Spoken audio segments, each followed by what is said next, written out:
We are currently witnessing the degenerative state of control systems' choices to monger hate, where cultures dissolved and agenda create, young using weaponry to ventilate, whilst the judiciary's orders are to placate, and the police replies, I don't think so, mate.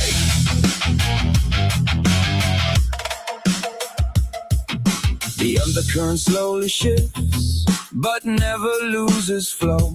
That which tries to dam the path is given time to know. Decisions made to justify that crop will never grow. And when that pressure overcomes the structures made of straw, the rawness and the depths made real will not again withdraw. Violence used, the proffered method of hate, stirred up radical by the preachers of state, the church of religion, the government's estate. Statistical spirals, a growing death rate, used a corner to force, to alienate, all pushing an end game, a divisive checkmate. The undercurrent slowly shifts, but never loses flow. That which tries to dam the path is given time to know. Decisions made to justify that crop will never grow. And when that pressure overcomes the structures made of straw, the rawness and the depths made real will not again withdraw.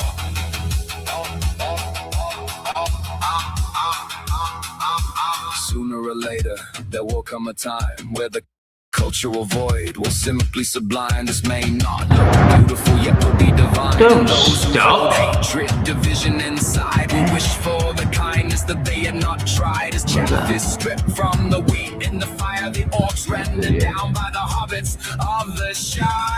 Lydia, The undercurrent slowly can you shifts, hear that? but never loses flow. No, well, 2 That minutes. which tries to dam the path is given time to know. Decisions made to justify that crop will never grow. And when that pressure overcomes the structures made of straw, the rawness and the depths made real will not again withdraw. Sound, unmute, screen. That which was will seed the new. Experiences felt, a brand new deck, a whole new pack, a new hand will be dealt. From ashes glow, a rise will flow, one forged from pain and grief, integral to a common core, moral beyond belief.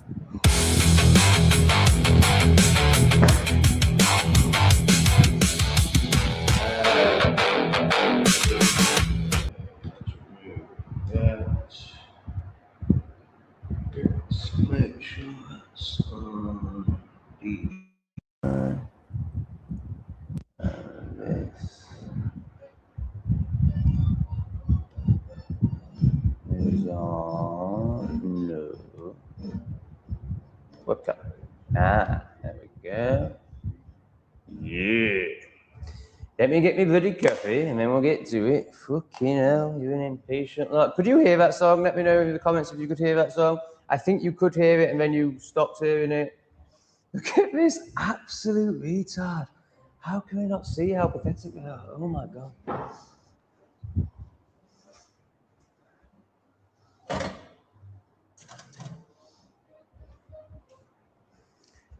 He's got triggered. He's got triggered because I was going to do what he wanted me to do, but in the title I use the word shill with a question mark. He's like a 2-year-old boy. He's so stupid. And now he's resorting to gay. Like this, mate.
So I'm pretty sure we can conclude that, what's it called? Rick Heskey is not a shill, because presumably for shills, they choose people with an IQ over 50. You know, they're not just going to choose an absolute dumb reactive inner child. Well, maybe, because then they can control them. Maybe, who knows who they choose, but I think shills are intelligent, you know, when certainly the ones we speak about on this channel, you know, like Tommy Robinson, Rupert Lowe, whatever, very intelligent people, they're not choosing this dum as a shill, at all. Right, it's the last time we'll ever mention him, let me just delete him. But yeah, I don't think he's a shill, I think he's worse. I think he's an utter moron. Oh, delete comment? No, don't just delete comment. Yeah, I want to delete the person. Oh, fuck.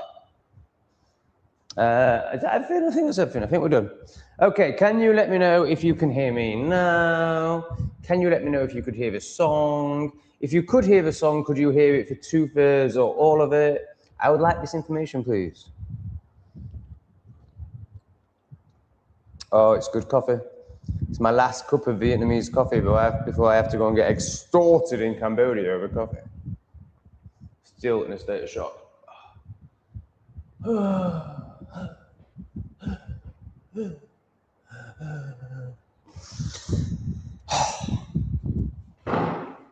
So guess who lives underneath me now? You know, I'm very aware of what it's like to live underneath a chair jagger. So, you know, I always try and do it semi-consciously, but I realize now it's somebody that, well, I was going to say respect, now it's somebody that I absolutely adore and respect greatly. I'm like, oh, I can't drag a chair. And the chairs are fucking heavy as fuck, man. So I now realize I used to drag chairs just like I used to moan about everyone else doing. Mic test. Yes, you can hear me now, presumably. Oh, did you not hear the song? I need to work on this. G'day, plebs! Ooh, so you want to hear the song? Oh, it was so good. It was all singy, songy. But yeah, it's very good. It was one of Lee's creations, and needless to say. Hence, it was the best thing ever. Okay, I feel like I need to do something, but I don't think I do. I think that's just nerves. Okay, let's have a big slurp.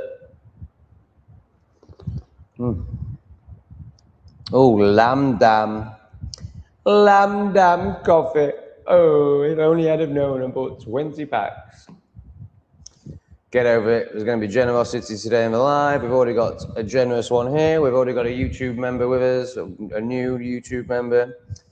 Now, my first ever aho.greatorex member. This guy is the shiz. I mean, all my members are the shiz, obviously. But, you know, obviously aho.greatorex is a superior channel. There's no two ways about it. So, yeah, thank you for being my first ever aho.greatorex member. You can now never leave, otherwise it will break my heart. You might have to need to give me a little bit of time to get into it. I'm struggling sleep-wise at the moment, so obviously I did a load of travel. Then for some reason I couldn't sleep that night. I got 4 hours sleep. And then today, like 5 till 6:30, I'm like, stay awake, because you can't go to bed before 7. And then I go down to chat to Liam and Mariana. And at first I'm like falling asleep on them, man. Like, because obviously speaking to Lee is tiring as fuck, because he's so fucking boring. I mean, that was a joke, obviously, it wasn't even funny. Because he's, you know, because it's like, information.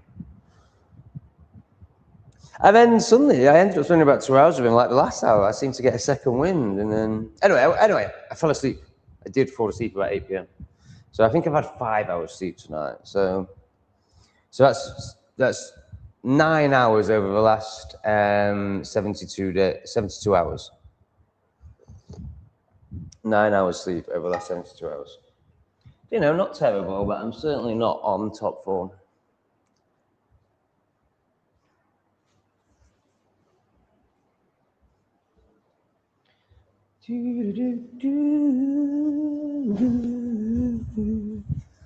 Right, can we all like the stream and then I will get going? I'm also going to watch it on my other channel to try and get it out there a little bit.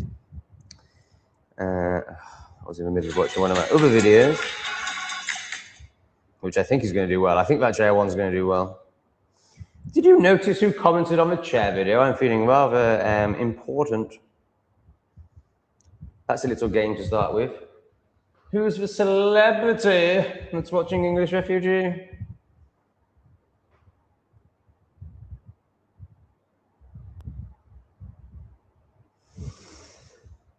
And don't just go and look at the comments. Make a fucking game of it, you plebos!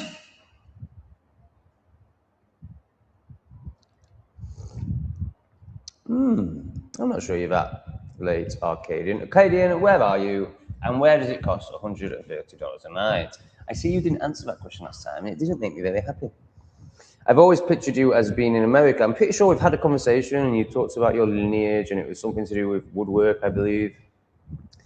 And I feel like you spoke about America. Right, just confirm for me one more time you got sound, because I haven't seen some comments saying there's no sound, but I have seen some things where it is sound, so obviously there's a little bit of panic going on in my mind.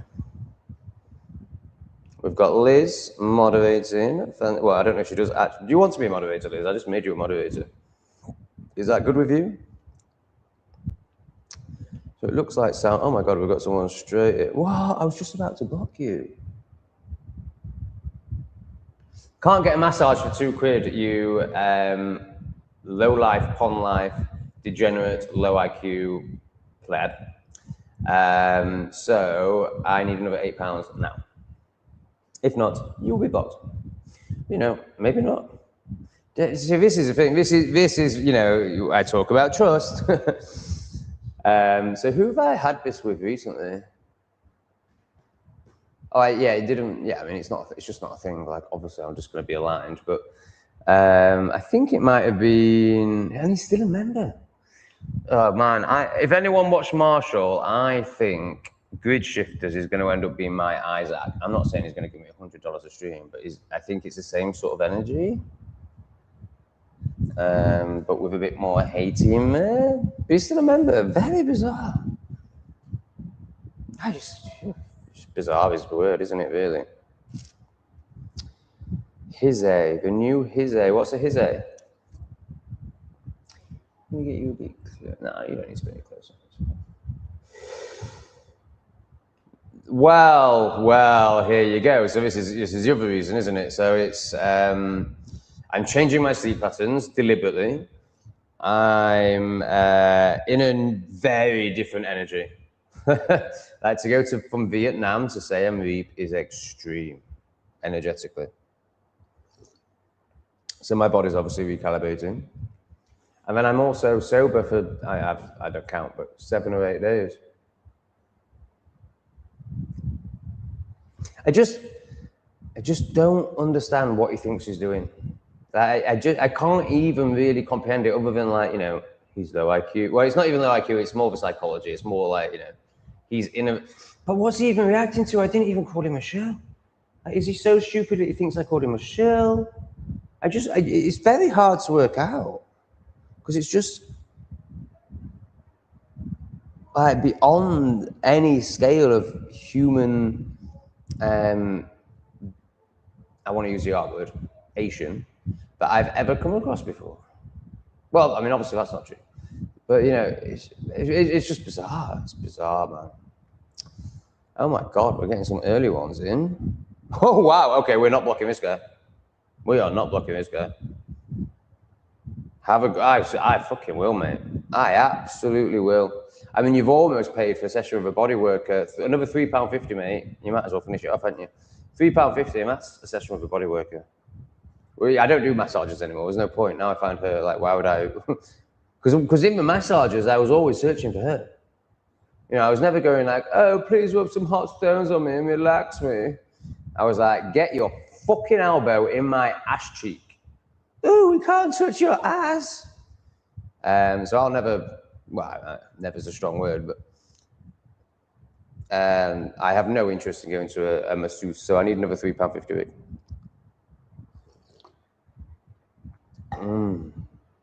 Great start, great start. Thanks, Rick.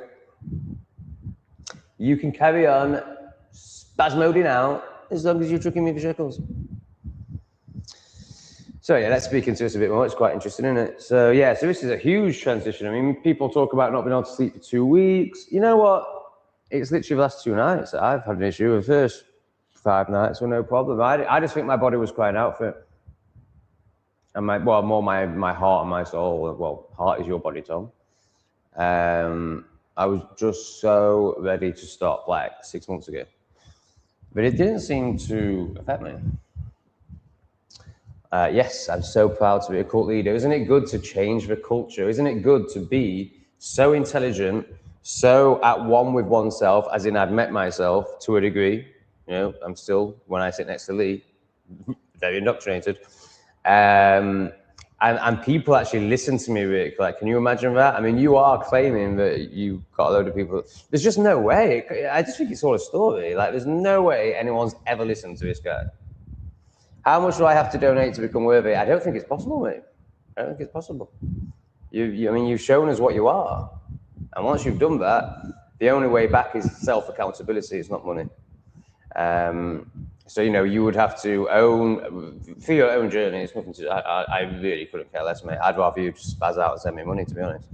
But you'd have to take self-accountability. You'd have to see how you're behaving and you know, what you're reflecting into the world. And then you'd have to do the work. But you'll never do that, will you, mate? I mean, I don't think you even have a perspective of that. So just keep sending me money, mate. That's probably the best you can do, but I'll still think exactly what I think of you. Definitely another 3 pounds. Oh my God, there's 2 more. Is it him? This is fucking hilarious. Oh, wow. Wow. Thank you, Rick. You drive a hard bargain. Okay, that is funny. That is funny. So that shows IQ. That does show IQ. So we've just got a very traumatized inner child that's not being met and is running the show. Hence why Vic is turning up like a 7-year-old. But he's a 7-year-old with money. So Debbie, I don't think we blocked this one. Liz, I don't think we blocked this one yet. I mean, I think I'll get frustrated too, just like, too. But for now, he can stay, man. I mean, it's an interesting one, isn't it? If we charged a retard fee of, I think it's £17 now. If we charged a that fee, no, I couldn't do it. I just couldn't do it. It's selling out. It's you know, it's not being aligned. It's not being in trust. It's not honouring the ones that I'm here to honour and walk with. But you know, also it would be nice to just have an R fee, and we had 10 in every time, and that was just 150 quid. I mean, I didn't even need to do any grifting.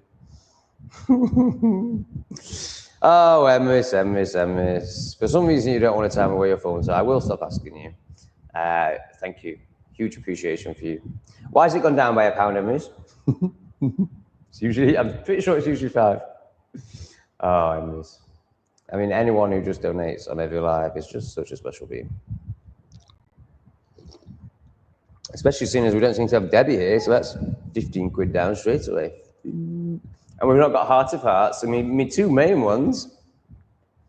What shenanigans are they doing? I mean, obviously, Heart of Hearts is meeting herself deeply on her 3-day screen detox. What's your excuse, Debbie? 4 children? I'm more important than your children.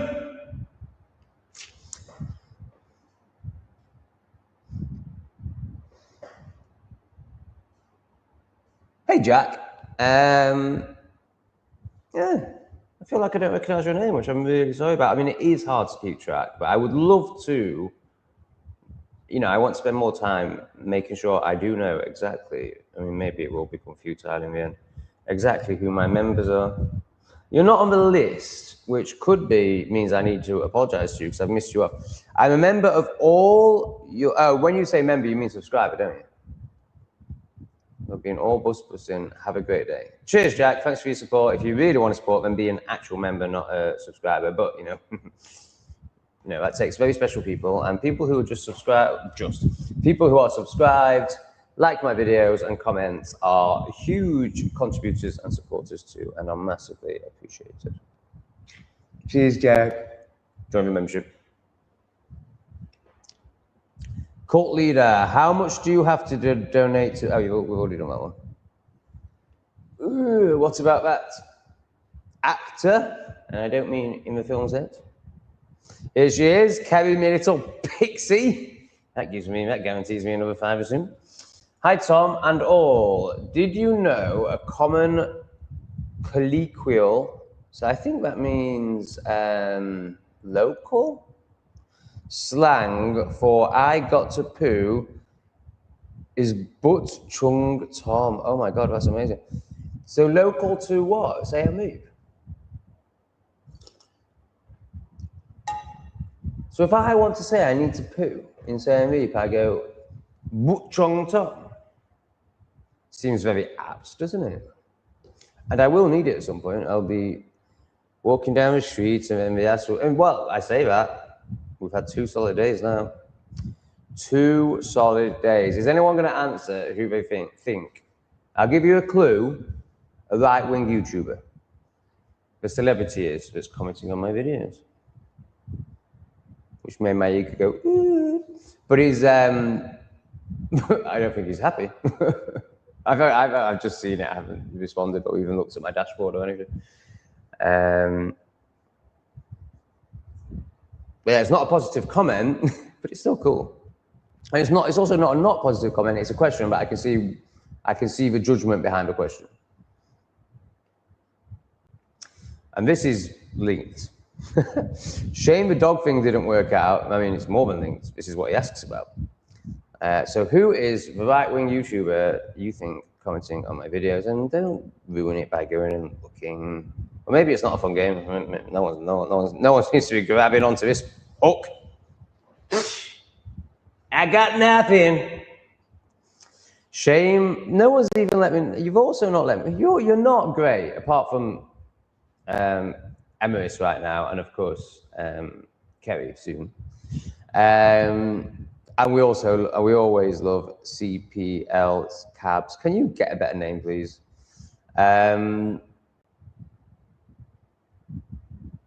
What was I talking about? The guy commenting, maybe?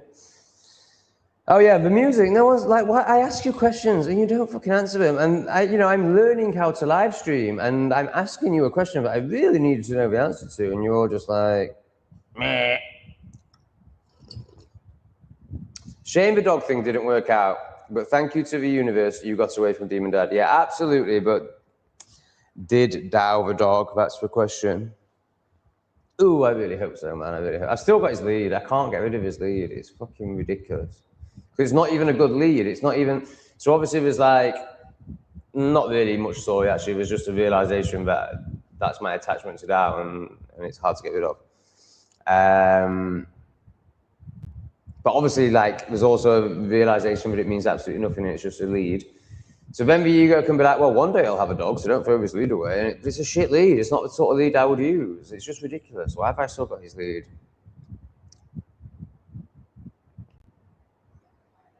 So I'm just going to call you, Cliplabs. I'm just going to call you Cliplabs until you hopefully change your silly name. But I really like you, and it's just a name. So if you get offended, then I won't like you anyway, so it won't matter. I will realize, I will see, like I have with Repressed. Oh, okay. Also, I didn't even do that with Vic. This is the thing. I didn't even do that. I did what he was asking me to do. I just created an interesting title. Didn't make any statements around his integrity at all. I didn't even poke him, and he just exploded. It's amazing. So that was a tiny poke for C-Plabs. But if C-Plabs is the person I think they are, they're just going to be smiling.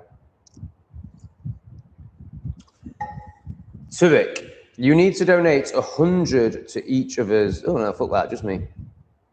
Oh, and 1,000 some. Okay, yeah, I like that. Just the good ones, though. I think you need to donate 100 to anyone that's ever donated to me. And yeah, 1,000, that'll do.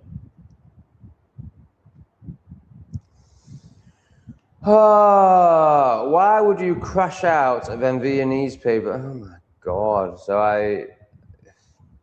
You know, so people watch my very honest, very open channel where I show everything.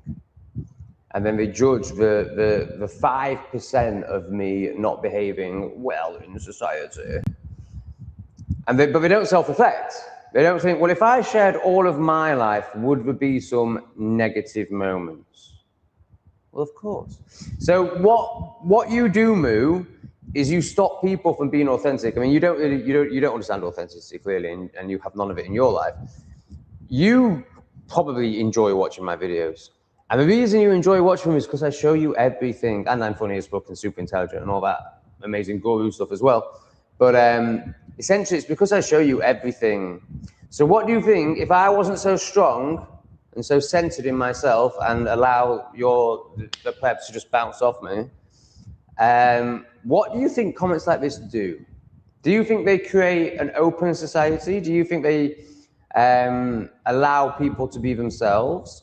Do you think, are you, well, obviously you are still of the persona, the mask, the personality, which comes from the word persona, which means mask in Greek, I think, or the other good one that was old. I don't know why I use the word good, but, you know, we see these societies as good.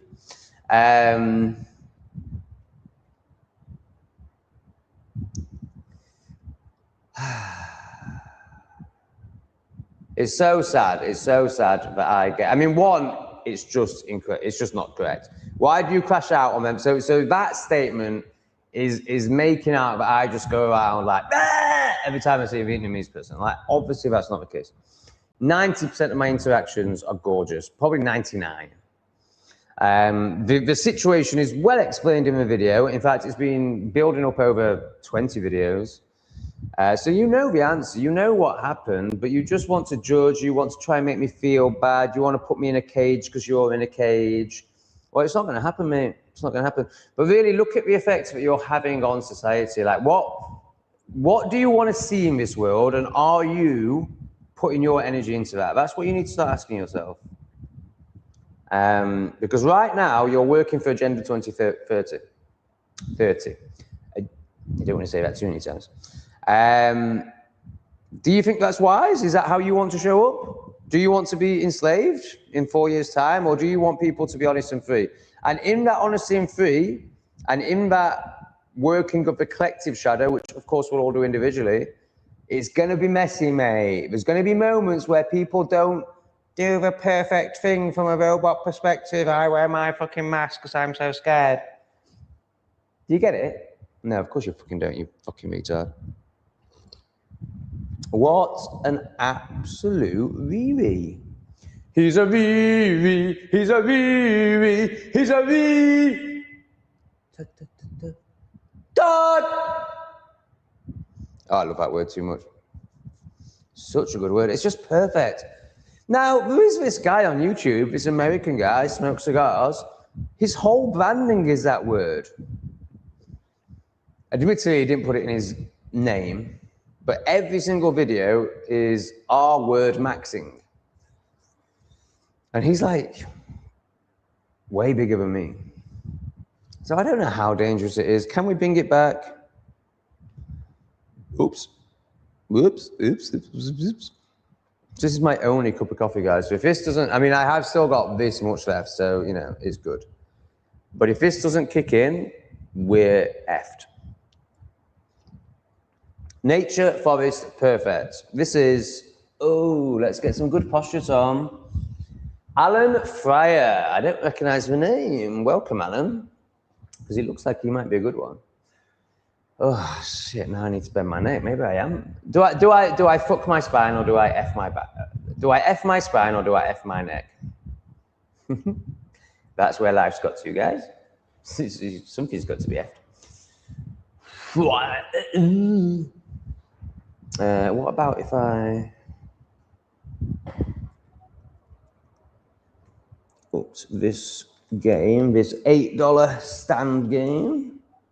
Does that make it any better? Is that higher? Well, I haven't got anything to put it on. Okay, we're learning, and in the process, I'll just completely break my spine. Oh, but now it's worse for my fucking wrist. Great. Oh, life, I do like you very much. Nature, forest, perfect.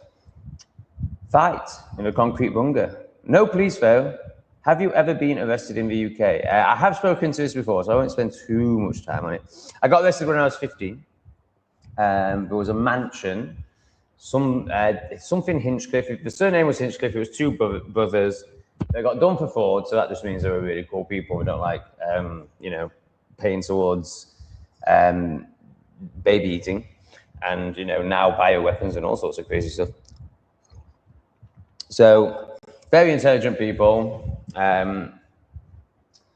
who the system was trying to steal off them. Some people call it tax, but the system was stealing off them. So they thought, no, you're not going to steal off me. And we tried to do something about it. The system threw them in jail. So suddenly, and it was right opposite my house actually, there was this empty mansion. And all the year below, they found out about it first somehow. And they just ransacked the place. So I could hear them every fucking night in there, partying. And we were hearing all these stories of like, I got this computer, I got that computer. So about a week later, me and my mate went in. I'm 15. And there's nothing left. And it's trashed. Oh my God, like such scum. As in, I was such scum. I don't know if this had already been trashed or not. I honestly can't remember. But he had, as big as this flat, basically, in a ceiling, a round, beautiful, like church window. So obviously we just stood there and admired it. No, we threw bricks through it. Aren't we awful as teenagers? Aren't we just awful? I mean, Vic Heskey is still awful, but has a bit of cash, so he can stay. So Vic, basically, you have to pay to be in every single feed. The minute you don't pay, you get blocked. That's thrown me off. Yeah, so I was a pretty horrendous teenager. I mean, obviously, I was also lovely and beautiful and all that sort of stuff, but I just can't believe I did that. And I can, and I'm not going to shame my 15-year-old, but yeah, he just wanted the attention from his dad. You know what? This is much more interesting than what happened. Okay, so what happened is some neighbors called the police. The police surround the building. We went up to the loft. We're like, they'll never find us. And then they put on the tannoy, we're going to put the dogs in the building. So then we're like, we surrender. So bearing in mind, my parents live across the road. This is in the afternoon. It must have been on a school day. So I guess we were truanting. And, bearing in mind that men are supposed to leave the household, lol, not my fucking 4-year-old father. So the police arrest us, and they're like, where are your parents? And I'm like, well, mine are there. So he's such a fucking 7-year-old, man. It's just unbelievable. And I was going to say my poor mother, but she chose a 7-year-old as a husband. That's what she chose. So it's on her. But this is just, I mean, how can he even call himself a man after this? Is just incredible. So I'm like, my parents are there, so we don't even need to, they leave me and Paul, my friend, in a police car. And the male officer stays in the car, and the female police officer, as if that's even a sentence that we even say, like that's just crazy. The female police officer goes up the steps to my house and doesn't need to knock on the door because she sees that my garden, we need more of the brown stuff. I don't say that often. She sees that my dad is mowing the lawn, so she's like, oh, there's the man of the house. He will come and deal with his son and spank his behind or whatever she thought needed to happen. She goes, hi there, sir. We've just arrested your son. He turns around, what do you want me to do, man? Like nervous twitch reaction. because I love my dad, just to clarify, I love my dad. I'm very grateful for everything he has done. He showed up for me as much as he could when he has never shown up for himself. And on a practical level, very good father. On an emotional, intellectual level, not so much. Well, we're going to take him to a station, and most parents would want to be there, would want to know. I'm mowing the lawn. That's actually what he said. No, I wasn't there. I like to think that happened 3 times. I feel like that happened 3 times. Well, I'm mowing the lawn. Like, he made the lawn more important than his son, which obviously isn't about the lawn. It's about him not being able to cope with life at all. So she comes back down to the police car, and I angle this a bit.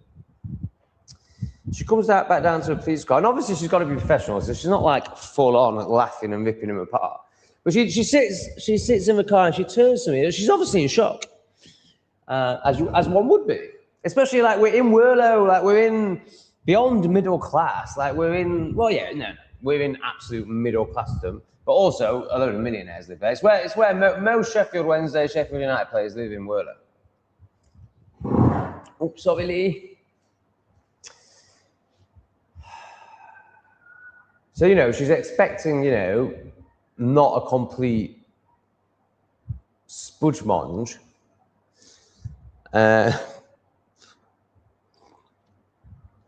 So she's in a state of shock. She comes down to the car and she sort of turns to me.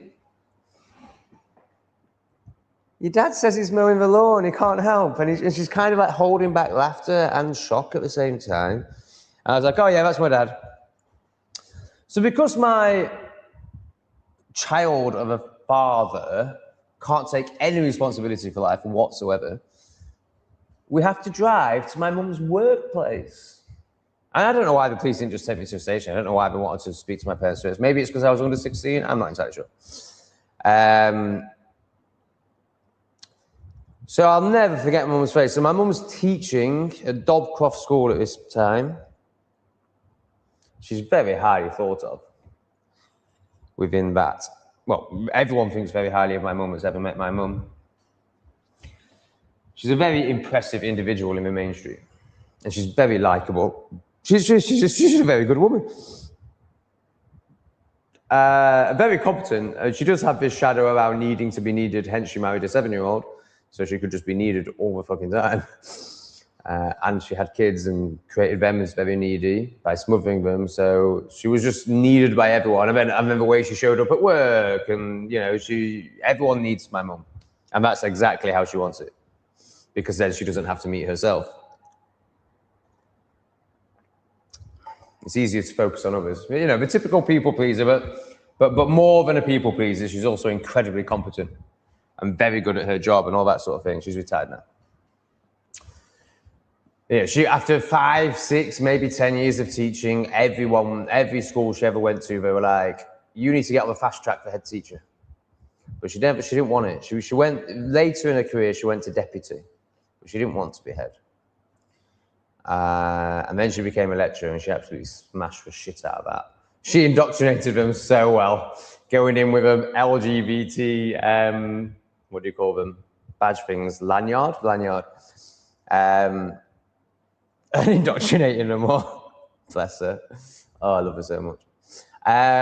So, Dobcroft School, it's probably been redesigned now, but you used to sit on top of a hill, and you'd go up the drive here, and then you could go around the back of the school. I can remember her face so well. So police car, so she just sees a police car. Obviously, she doesn't think it's in my son is in the back of a police car. And so she's already like, police car at Dobcroft School? We don't have any Browns here. Obviously, that's not her thinking. But, at this time, Dobcroft School was very well-to-do and would have been 99% like this. Fuck me, you're throwing the Shekels at me today, guys. It's probably Vic Heskey again. I haven't seen who it is yet. Let's stay on track, and then we'll get to the Shekels. With deep gratitude. So I can already, so I'm obviously like, oh my God, my mum's about to see me in the back of his car. And so I'm obviously watching her face, so she's like this, she's already shocked to see a police car. So this is the school, and she's in the perfect classroom to see all this. Obviously, everything's perfectly synchronized. So I can see her like this, as the car's like this, and then the car gets parallel, so and suddenly she goes. So officer goes in, tells her what's happened, obviously gets a totally different reaction to my dad. My mum drops everything and is like, I will be at the police station.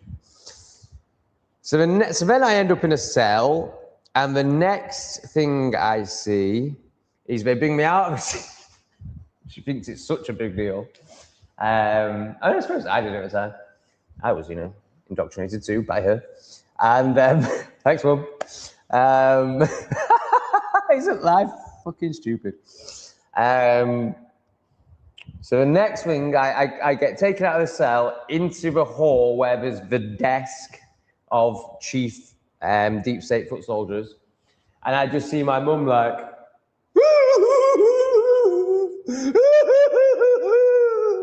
like the world's just, oh sorry.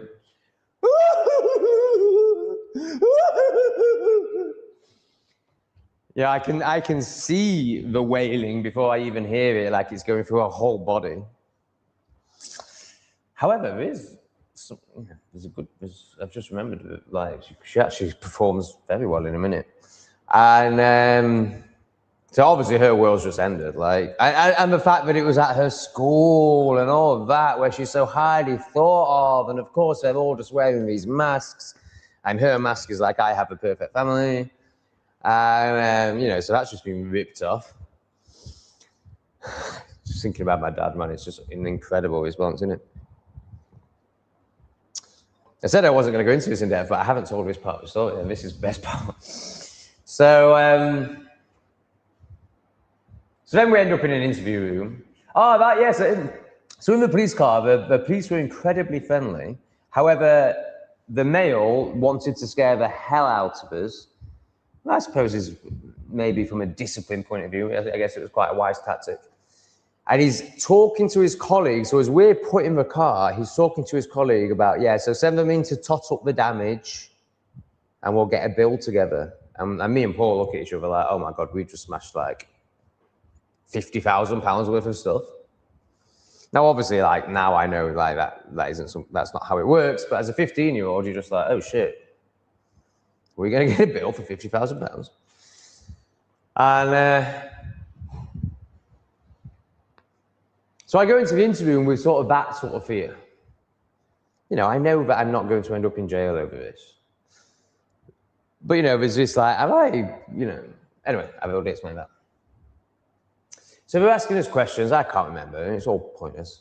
What did you do? Why did you go in?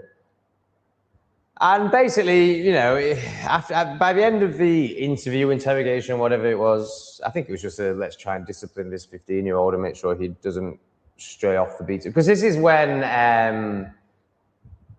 they still, it wasn't full of like these demonic entities that hate themselves and their people.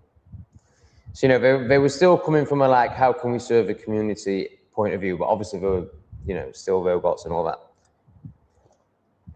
And so basically, I think it's just like, how do we resolve this? We're going to give you a reprimand. So that's like, my understanding of a reprimand is it's something that's on your record for 5 years, something like that. It's not a criminal conviction. It is on your record. It goes after a while. However, I seem to remember when I was involved with the police again, I never got arrested again, but for some reason I had some involvement with them, and it was on their system. I can't remember what that was over, was it? Oh, I think that was when people came through my window with knives to try and rob me. That's a good story. Maybe I should tell you that story. Would you like to hear that story? I bet you really would. If we get to, okay, this is a good way of grifting. Let's just take a pause from the story. Oh, no, it's not. Is it really? Oh, it's one of my favourites. I'm starting to think that Rick might be the demon, like, because he's just like desperate for attention. That's funny. So Rick's done 2 funny things now. So he is showing some worth. I mean, obviously, 17 quid is good worth. But we'll just take a little bait to honour this one. In fact, I won't.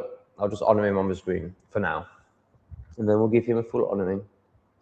I feel like you might be a Patreon member as well. Like I say, I really want to get to know my Patreons, and I can feel like special stuff happening there. I can just feel like more coming out of me. Like I have more energy for stuff now, so I'd like to honour my Patreons a bit more. However, one of them did email me saying it was great value for money because they get all the early releases. They're about to be up to date with English Refugee. And they get all of aho.greatorex early release now because I'm filming so much I can't release them on the day anymore. So, you know, they're about 6 episodes ahead now. Okay, so they say we're going to reprimand you. And part of that process they make out, and they make it out as if it's, you know, non-negotiable, is giving them your fingerprints. And my mum, to her credit, bearing in mind she's a proper like society devil horn sucking normie, goes, does he have to give you his fingerprints? I mean, I'm gobsmacked she asked that question, to be honest. I mean, it's probably the most conscious thing she's ever done. And they had to admit, well, no, we can't make you, but we'd really like you to. So my mum turns to me and goes, do you want to give him your fingerprints? And I went, no. Now, Paul's mum was a cleaner and very low IQ, really bad genes, really ugly woman. It was really funny, actually, because Paul, oh, sorry if you're watching Paul Fernie. Now, Keith Nash, if you're watching, you'll know all these people. Obviously, you know me. Hi. But Keith Nash was part of our club, we were the smoking gang and the trashing things gang. Because later on we trash something else and this becomes relevant.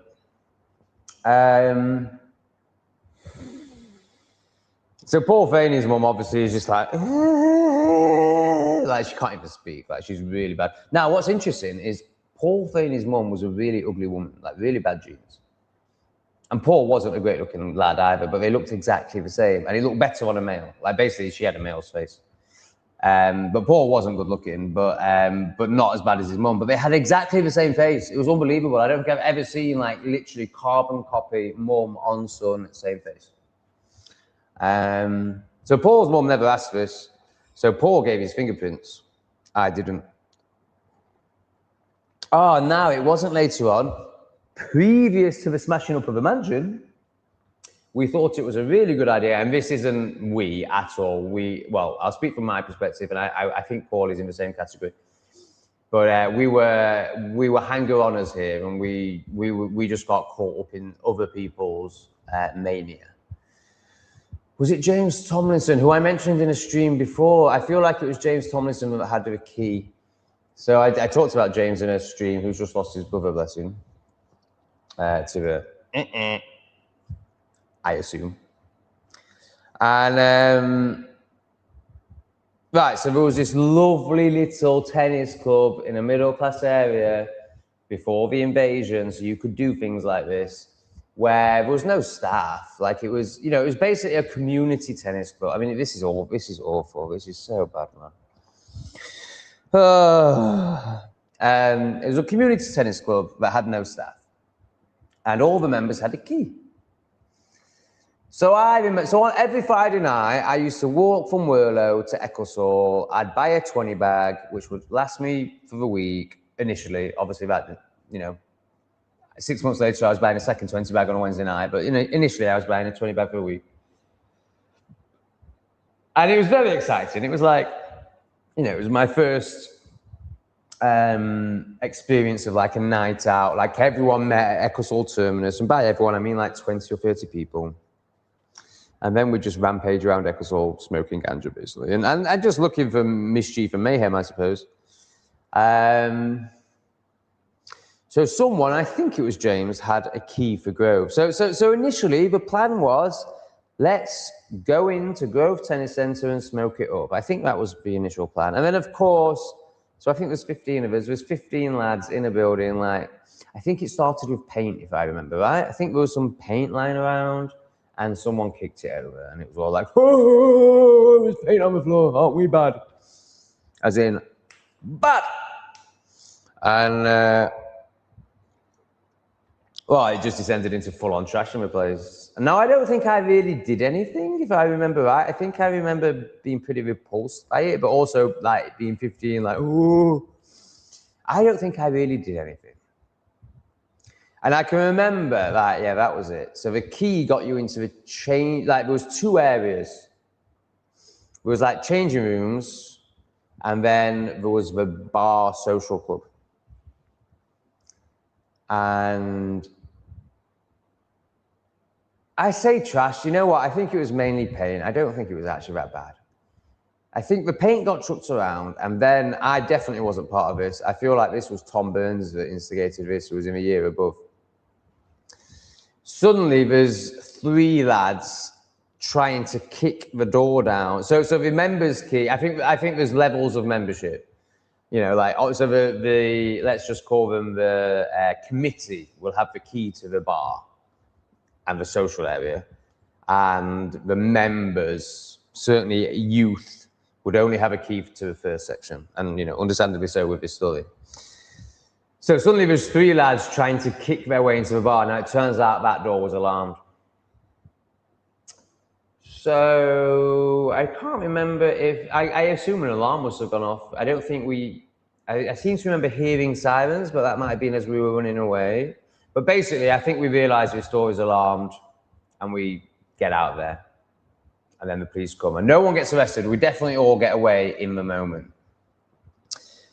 So then, of course, so this is when, you know, the police actually did stuff rather than just, you know, arrest English people that had been shanked. You've still not answered the question about the song. The song was about Henry Novak. Well, it wasn't about him. It was about, you know, the deeper ramifications of that, but it was inspired by that incident. And that incident, if it happened, you know, and that's not taking anything away from Henry and the gravity of this, what appears to be the reality of the external. But, you know, you've just got to question everything at this point, especially when there's this perfectly taken photograph where you've got this demon hand like this, and it's all, oh, not photograph, I know it was a screenshot from the, anyway, I don't need to get into all that. I'm open to all the possibilities on it. And I definitely, you know, R.I.P. Henry. Okay, so yeah, the police are still doing their job at this point, which is like over 20 years ago. And they send in a forensic team, but obviously just for fingerprints. 2 days later, Paul Feiner gets arrested. I don't. Again, I don't think anything actually really happened to him. How are you, R. Harley Music? I feel like you're a Patreon member and you're called Robert. Is that right? Am I making things up? I don't know. Somebody called Harley emailed me today. I feel like a Robert Harley emailed me today. Is that you? Who emailed me today? Oh no, Paul Harding. Sorry, I'm getting confused. That's not you. Okay, let's get this live stream on my other channel. Can we all like the video, please?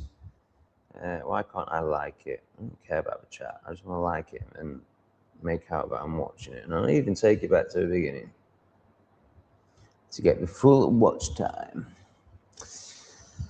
Okay, how's R. Harley Music doing? Hi, Tom. Glad you got the bike incident sorted. Yeah, so this actually was all part of the heart opening. So this is old footage. This is 2 weeks old. All the videos on that channel normally are present, except for the fact that I'm just recording so much, so now it's like 2 days behind. But, you know, it's present. And but those 2 videos, I didn't feel comfortable while I was in Vietnam, basically because I wanted to make it interesting. I didn't want to just. Well, I wanted to show the reality. So there was this 24-hour period where I genuinely was letting the ego kind of win and telling myself it was okay to not pay this bill and justifying all those reasons why. And making her the problem and all that, you know, as the ego does. And so I wanted to share that part of the experience, and then I wanted to share the breakthrough. And this was like just before all the heart opening, the body work and Lee and all that stuff. I don't think I was speaking to Lee at this point. I think this is like literally 2 days before. I was like, I should acknowledge that incredible enlightened man that seems to be sending me little, do you want it yet? Do you want it yet? Do you want it yet? Lee first got in touch with me like 8 months ago. And then we just spoke about this today. He said, and then when Stephen came into your life, I backed away because I basically had one of two paths, and I chose, you know, materialism. And then so he backed off for 6 months, and then he started like putting the rod out again, like rod, fine. Actually, the heartstring out again, and like, is it gonna catch? Is it gonna catch? Is he ready? Is he ready? He's had his eye on me for a while. And then that's the end of that part. What we're talking about, the back. So yeah, so this was not my ego's last stand. Of course, it will happen again. But in fact, it happened again today. I'll tell you about the angriness today. Oh my God, that's a really good story as well. I've got so many stories, guys. Film me money.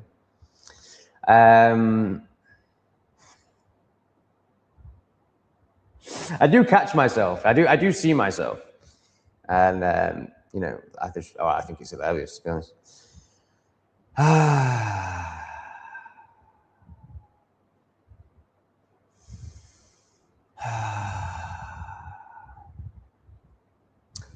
This was a big part of my recent shift, a big part of my recent process. This was, you know, faster than I have done before, stepping into responsibility. And what it, you know, I think this is the important part. It was really feeling the difference oh, there's a lizard on the wall. Really feeling the difference between, well, this and this, essentially. So you could say ego and spirit. So, you know, all my life I have, it's so hard to speak in definite. I can't speak in definites because, you know, I've always been authentic and real, and in many cases done the right thing. And by the right thing, I mean for my soul journey, not for like, what does society think is right? What do the plebs watching my YouTube channel think is right? What does Dino Bain think is right? Yes, it's him. I must admit, like, I do give more gravitas to his opinion, just you know, just because he's a bit of a celebrity, you know. It's also retarded. It's all from the ego. It's all from the conditioning. He's just another person, and he's not even got any fucking hair. I really like Dino Bain. I mean, obviously, I think he's been hoodwinked by the political system, but I think he's great at what he does. Like, really fucking impressive, actually. But let me try and stay on point. What we're talking about, cars, yada, yada, yada.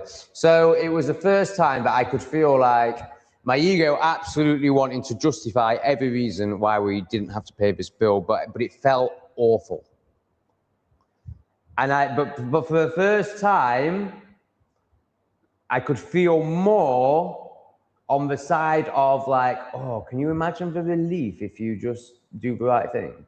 And also this trust that if I do that, then, you know, all of this Robert Hardy £5 is going to manifest. Obviously, I didn't see it that clearly, but, you know, just knowing that this £360 will be replaced 10 times. Just even and you know, I'm not being woo-woo. I'm just being like, if I create that opening in me, that peace in me, that flow in me, then of course my life's going to be more abundant because it's going to be more flowing, and I'm going to be. And look what's happened to me. You know, I've had a huge shift, which is also linked to loads of other stuff, but it's all synchronized. It's all, you know, it's all perfect divine timing. And I did need a couple more prods from the universe. I did need the threat of police. And I did need her putting it on Facebook. So, you know, I wasn't fucking, you know, going to make the right decision potentially until I got scared. But the minute I made the decision, which may have been out of fear, which was definitely partly out of fear or mostly out of fear, I could feel immense relief. Whereas normally in a situation like this, I would be doing it out of duress, and I would be resisting and resenting, and therefore there was no real shift because I was still in the same energy. Even if they forced my hand open through threats, it would still have gone back to this. But this was the first time where it truly, immensely, and 100%, I think, probably not, but like a high percentage, it went like this voluntarily in the end. And it stayed open, and it was like, oh, I want more open. And it was just before I found my body worker. Lee came in, a few other things happened, and suddenly, boop. So yeah, it was a really big moment, and it's a shame that you're only seeing it now and not in sync, because it would have obviously been in sync with the whole heart-opening journey that you're witnessing. I imagine that you're witnessing our Harley music. Of course, Rick Heskey won't be witnessing it because he's not able to see these things. Let's just read your comment. Let's go back to that. Hey Tom, glad you got the bike incident sorted. I had something similar. Sideswiped a car's bumper in my car, but the guy was a gent and let me off. That's incredible. I mean, was it a banger? Was he so rich he didn't care? I love that shit. I really do that. Because I don't really have any material possessions I value. I mean, if somebody broke my camera, I'd probably be like, just to let you know, that's a £500 camera. It depends. I mean, if it's a Vietnamese person, it depends. Again, like they could be from Saigon, a middle class, and I'd absolutely want my money. But I'm not going to start writing on Facebook about it. I'm not going to do what she did, and I'm not making her wrong because I understand that's the vibration she's in. She's in complete fear, and that's the only way she could have ever responded. I'm not going to do that. I'm just going to be like, okay, like if you don't want to do the right thing, I'm not actually going to notice the money. And I don't think there's anything else I really value. I mean, this laptop's 150. Oh, my phone's £1,000. My phone's £1,000. My camera's £500. I don't think I've got anything else of any value other than my passport, and that's more like hassle factor. And so have you seen the episode yet where I get taken off my bike? I don't think you have. Very soon you're going to see a Vietnamese person smashes into me. And okay, it's not my bike, but oh my God, that's a whole nother story. Let's try and stay on point, Tom. But it doesn't even come into my head to ask for money or to, I mean, maybe it's because it's not my bike, to be fair. But I'm just relieved that, I was going to say we're both okay, but really that I'm okay. And if he had been hurt, then I would probably, but neither of us got hurt, so it's fine. It was quite bad. He just smashed into me. It was mental. He said it was because I wasn't indicating, but I'm like, bro, no one indicates out here. What are you talking about? So I'll briefly touch upon this roundabout. I'm going around, I'm close to the roundabout as well. It's not like I'm doing it from out here. I'm turning right and I'm not indicating. Am I turning right? Yeah, that's right. So he assumes I'm going straight on. In England, obviously, it would massively be my fault for not indicating. But out here, like, honestly, like, if anything, you have to think that they're going to do the opposite of what they're indicating. Like, they'll pull over left and indicate right. It's mental. This is in Vietnam. I'm not sure if it's the same in Cambodia. It's definitely way more chilled out in Cambodia in every regard, but definitely on the roads. So I'm like this, very tight to the roundabout. Like it's clear from my position that I'm turning right. And I go like this, and then boom! I didn't even know what had happened. I hadn't seen him coming, not because I wasn't paying attention, because it was impossible, because he came from behind. I was literally 1 minute I was on my bike, the next minute I wasn't. And like when something like this happens, and it's like it takes you a split second, but it's like all slowed down to be so like you're like what, like what's happened? Oh, I'm off my bike. My bike's on the floor. Oh, there's a man there holding his leg. There's another bike on the floor. We're in the middle of a fucking roundabout in Vietnam. I think I've just been hit. Now, here's the perfect example. Turns out he broke my phone. Turns out he broke my camera, which cost me, I think that part cost £150 maybe. And what's really interesting, when I'm on my way to get the camera fixed, literally outside the Samsung repair shop, I drop my phone, which I do all the time, which is something I'm really going to try and become, you know, it's clearly I need to slow down. I need to respect the external a bit more. You know, like, why do I drop my phone 5 times a day? And up until this point, I had a story. I do have a very good case on it. Stephen, you know, when Stephen said, I'm buying you this phone, I said, okay, thank you very much. There's no point buying me that phone unless you buy like a very, very good case. So the case is a big reason for what I'm about to say. But I basically had a story that my Galaxy S25 was indestructible because I've broken it I've dropped it so many times that, and it's never, the screen's never gone. It's been the best phone I've ever had in that regard. In every regard, it's fantastic. Thank you, Stephen, if you're watching. Incredible. Thank you, Stephen. He bought me this cup as well. Thank you, Stephen. What a man. Very generous man, very generous man. What are we talking about, people? Help me out. Right, yeah, so outside the Samsung shop, I dropped my phone and shattered the screen. So suddenly this £150 camera bill turns into, I think, about £400. Interesting how it all happened at once. Is it interesting? I don't know, maybe it's like, oh my God, what's going on, guys? You guys are super duper tonight. Vic Heskey is definitely not getting banned. My third How do people, I mean, they don't see the trigger because they live in projections. So he's made me the problem, but really I didn't even do anything. I didn't even prod this guy. Like, this is crazy. So I'm a problem. So I realize he can't see how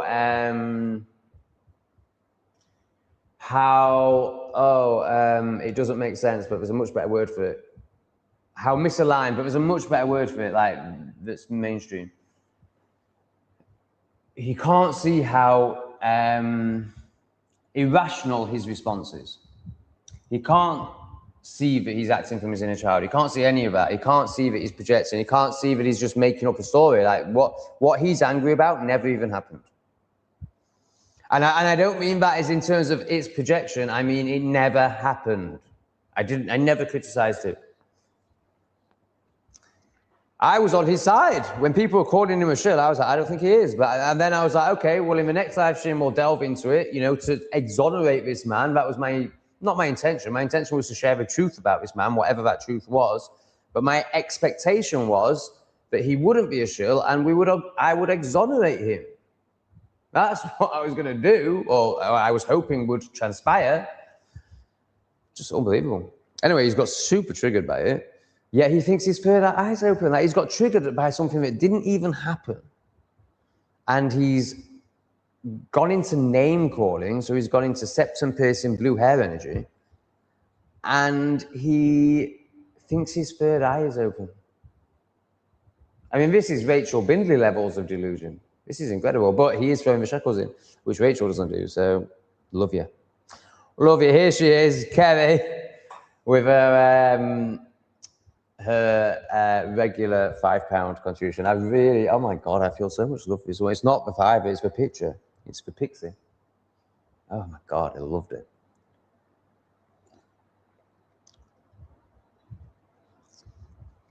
You know, I can feel this woman's heart, and I can just feel how aligned she is and how beautiful she is. Like, she's such a good mum. I assume you've got children, Kerry. Like, you're going to be such a good mum. And she's, I wish. I did say that wrong on purpose. I know I am. I know I say every word wrong, and that's not on purpose. Okay, is that everyone? Have I missed anyone? We've done Robert. Is it Robert? And why am I assuming it's Robert? I feel like on my Patreon, I've got a Robert Hardy, which must be you. I think we've done this one from Rick and the Cash. And then his latest one. Brilliant. I mean, this is why the world is like it is, because this level of delusion, man. You know, how is this man ever going to do self-work if he thinks his third eye's open when he's like so low consciousness? Shit. I am still tired and I've got no more coffee. And it's cold. You're in Middlesbrough. Wow. Wow. What's your heritage? Erimus. And unfortunately, you know, you're clearly a very good one. So I'm assuming you're not English with that name, which is obviously fine. I live in Cambodia, clearly, you know. Clearly I'm not racist. I am an absolute hardcore nationalist, and I want you all out, including you, Emrys. But only because this is what's sad.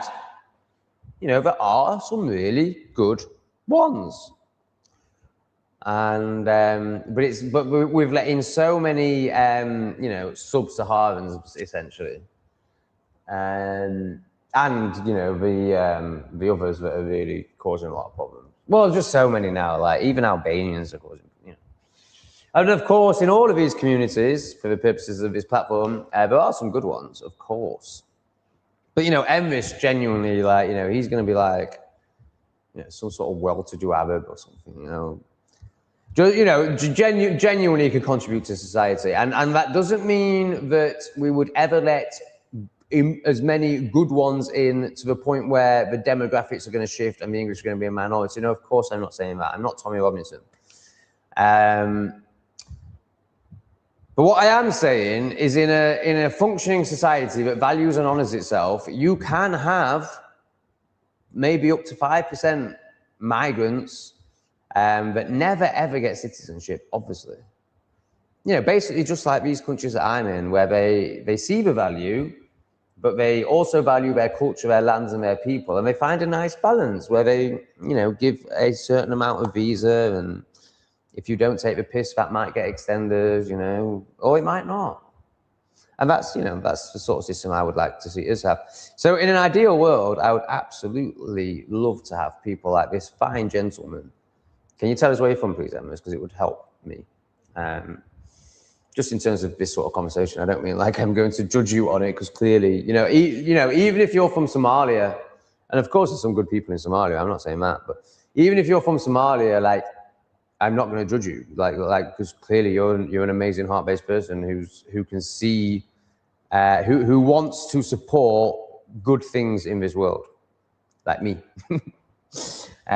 More the energy that I'm emitting and what my intention is. He can see my intention and he wants to support that. That's the best way to put it. But sadly, because the pendulum has swung so far, people like this are going to become victims of nationalism. And it's the only way. That's not to make the nationalists wrong. It's the only way now. Like, there can be no, like, you know, it has to be, we're done. Where are you from, Emrys? Let us know. Leeds fan. We got a Yorkshire man in the house. We all hate this scum. We all hate this scum. But I don't hate you, because I think you're a good one. Hey up, Tom. You're missing all the fun. Whew, I think I'd be in jail, mate.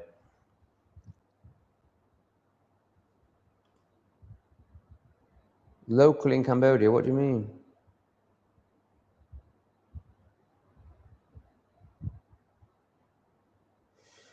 Well, it's spoken about deeply in the, oh, I need to put my laptop on charge. It's spoken about deeply in the bodywork session, but obviously you'll need dopamine hits. There's no way you'll be able to watch that.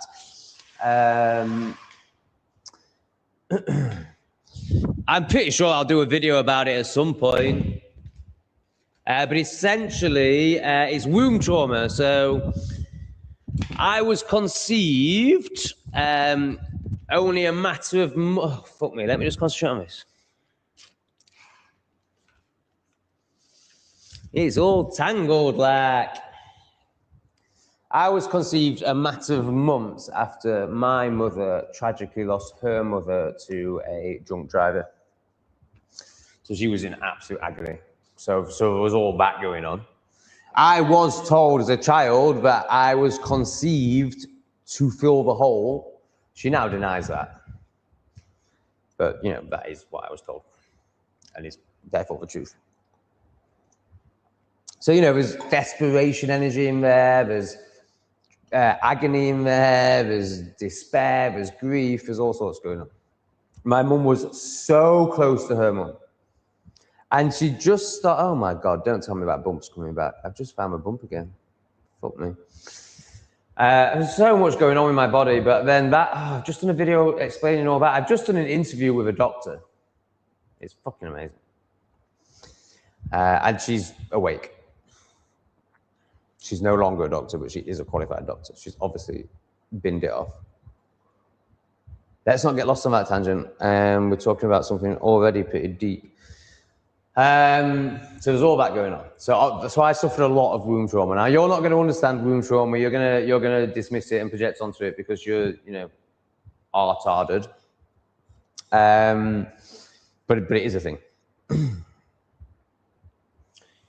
And then on top of that, she was convinced, no question in her mind, that I was a girl, because that's what she wanted. And needless to say, when she did get a girl, I became the second favorite 6 years later. And but she still absolutely adored me. But there's no doubt that and then there's also the black sheep thing going on as well. So there's all sorts going on. And then there's the fact that my sister has now had kids, so obviously and my sister's also an NPC, just like my mum, so they can talk about Coronation Street together. And whenever she tries to talk to me, I'm like, Mother, don't stab yourself with poison.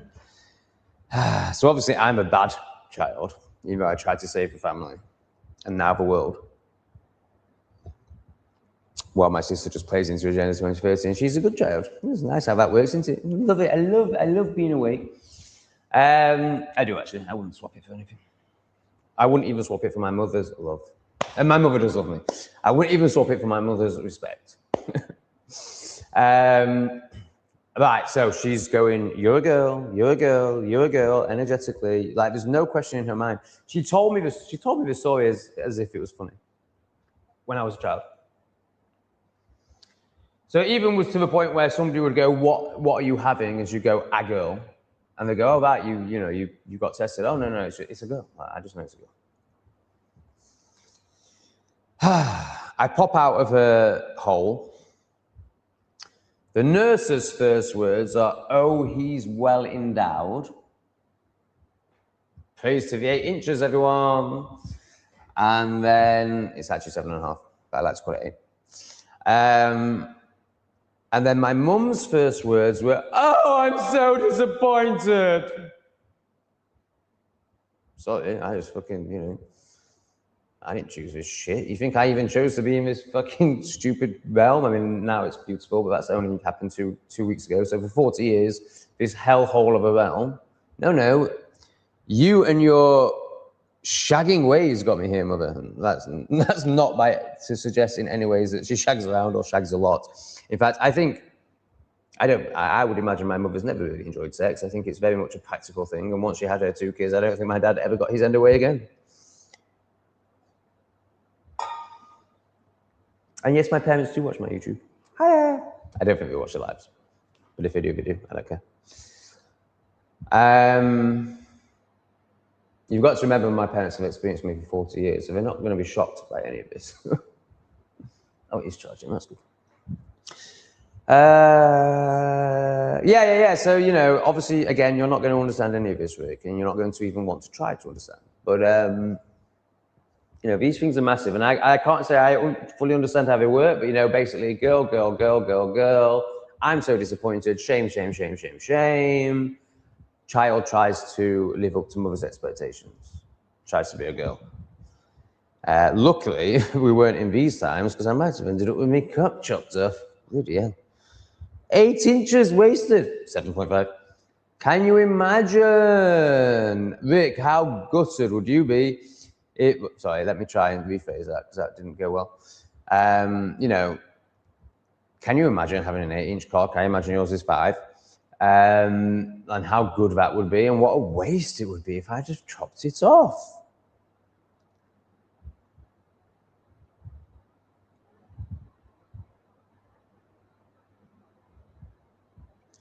Two solid days needs to be cremated. What are we talking about, Kerry? You've mentioned Cambodia. I didn't understand that one. 2 solid days. Have I done something for 2 days? Have you done something for 2 days? What's going on? I'm so tired. Oh! So this has just reminded me that I can do this cool little, oh my God, 10. I've never had 10 before. Is it just Rick? Oh, Debbie's in the house. Hey, Debbie, welcome to the chat, my darling. Does your third eye need go deep, bro? I mean, my God, like the level of projection of this man. This man gets assaulted and then gets offensive over nothing, like literally nothing. I didn't even say anything negative about him. In fact, I did the opposite. And then I've just shared something super deep that's obviously going to be way beyond his comprehension. And my third eye needs programming, and he thinks I need to go deep. This is somebody who claims that his biggest claim to any sort of achievement in life is that he spoke about the Jacob. So completely external, very boring from my perspective. Clearly got a calcified third eye. And I mean, it can't be completely calcified because at least you can see what's going on in the external. But that's and he thinks that's enlightenment. He thinks that's the end. He thinks because he's worked out that politics is a sham, that his third eye is open. Oh, he's got a big shot coming. Go and drink some ayahuasca, Vic.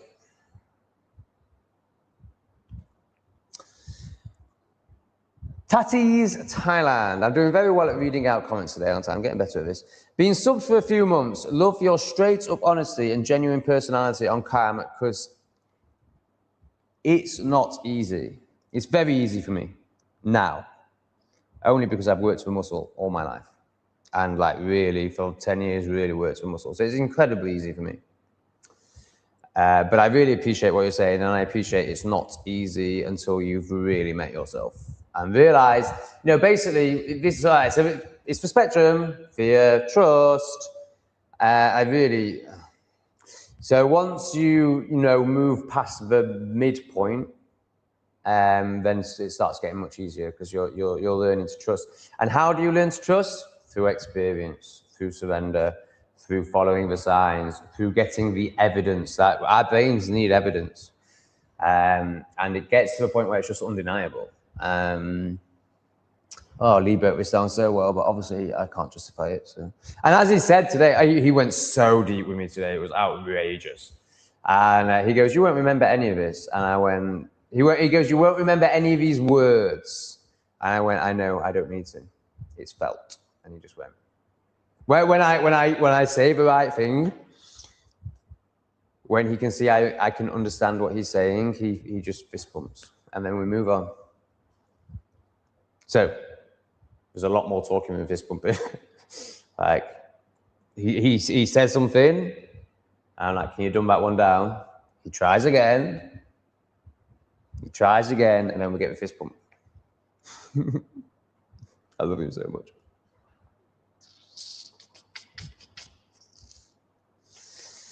I learnt Mo Baran, Jeet Kundu, so I'm assuming that's a martial art. Sounds cool. It sounds Vietnamese. Who knows what it is? A few injuries here and there, and learnt from my instructor that Far Eastern massage can fix what surgery and pain can. Oh, absolutely. Try Far Eastern bodywork. I mean, it might be what you're referring to. So if you look on aho.greatorex, there's a playlist of bodywork sessions. That I would say massage is healing for sure, but for real injury or real trauma trapped in the nervous system, you need to go deeper. I mean, massage will remove some for sure. Like if it's a proper massage, like a Thai massage, but it's not soft.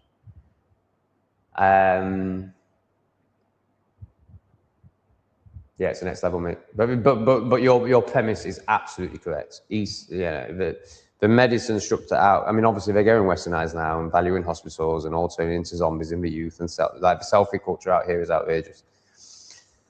But traditionally Eastern medicine, yeah. So basically they go to the root instead of a symptom. That's the difference. Yes. How am I going to respond to Dino Bain?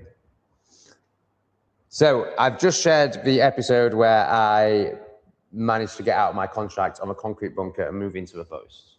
How amazing is the new house? I mean, it turns out to not be so amazing, but you know, just on aesthetics, how amazing is that space? And Dino Bain has commented on that video saying, "Did you leave the dog?" So he's shaming me, basically. He's not like, well, obviously now I'm putting assumption on it, potential projection. You know, he could just legitimately be asking a question. Now, I would have thought that Dino Bain is intelligent enough. I know he's intelligent. He's intelligent enough, and I'm almost certain he lives in Thailand, I think, or he certainly lives abroad. So would have a grasp on the reality of the situation I was in. And I don't know if he watches the episodes avidly. I don't know if he's heard the explanations or the, you know, I mean, essentially, I think it's if he is coming with the energy I'm assuming he's coming with, which is I'm going to shame you if you left a dog.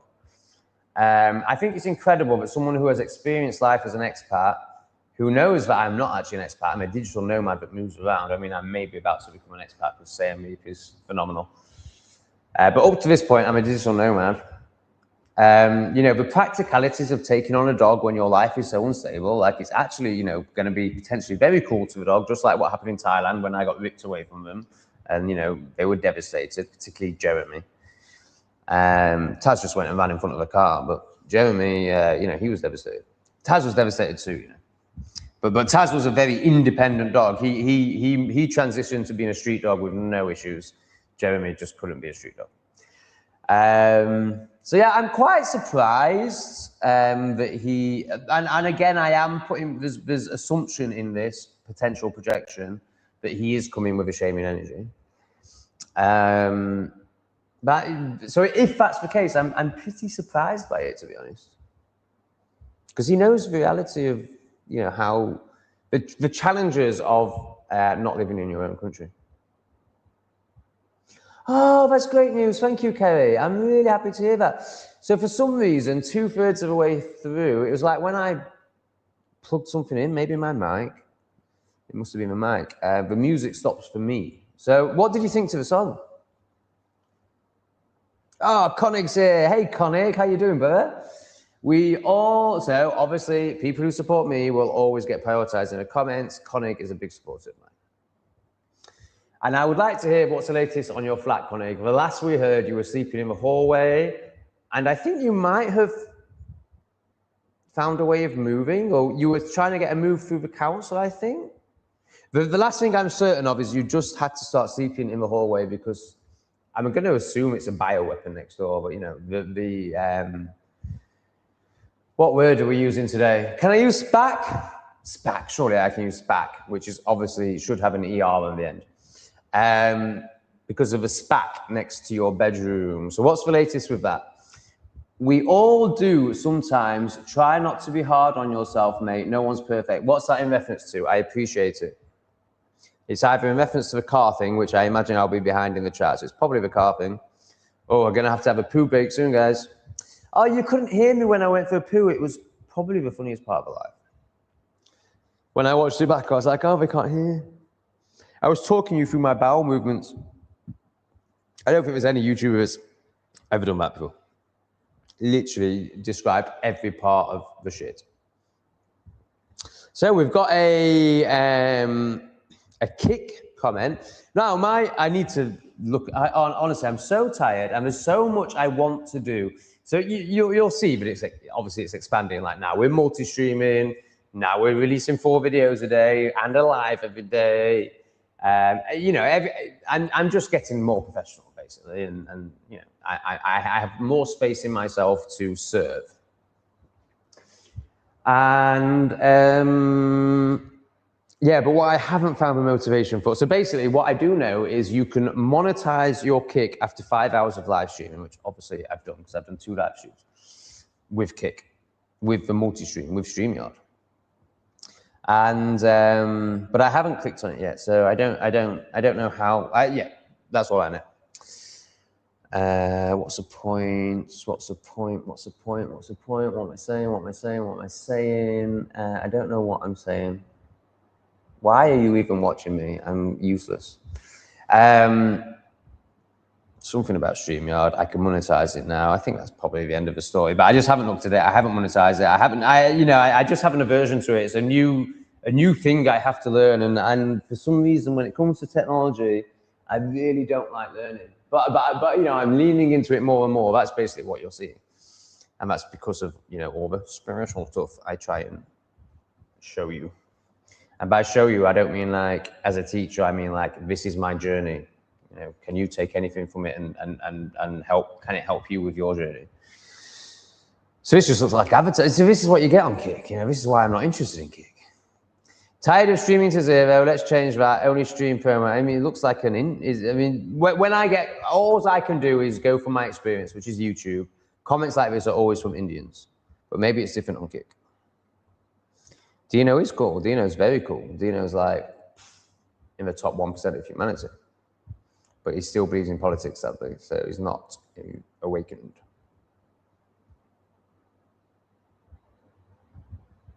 Oh wow, I'm way far behind, man.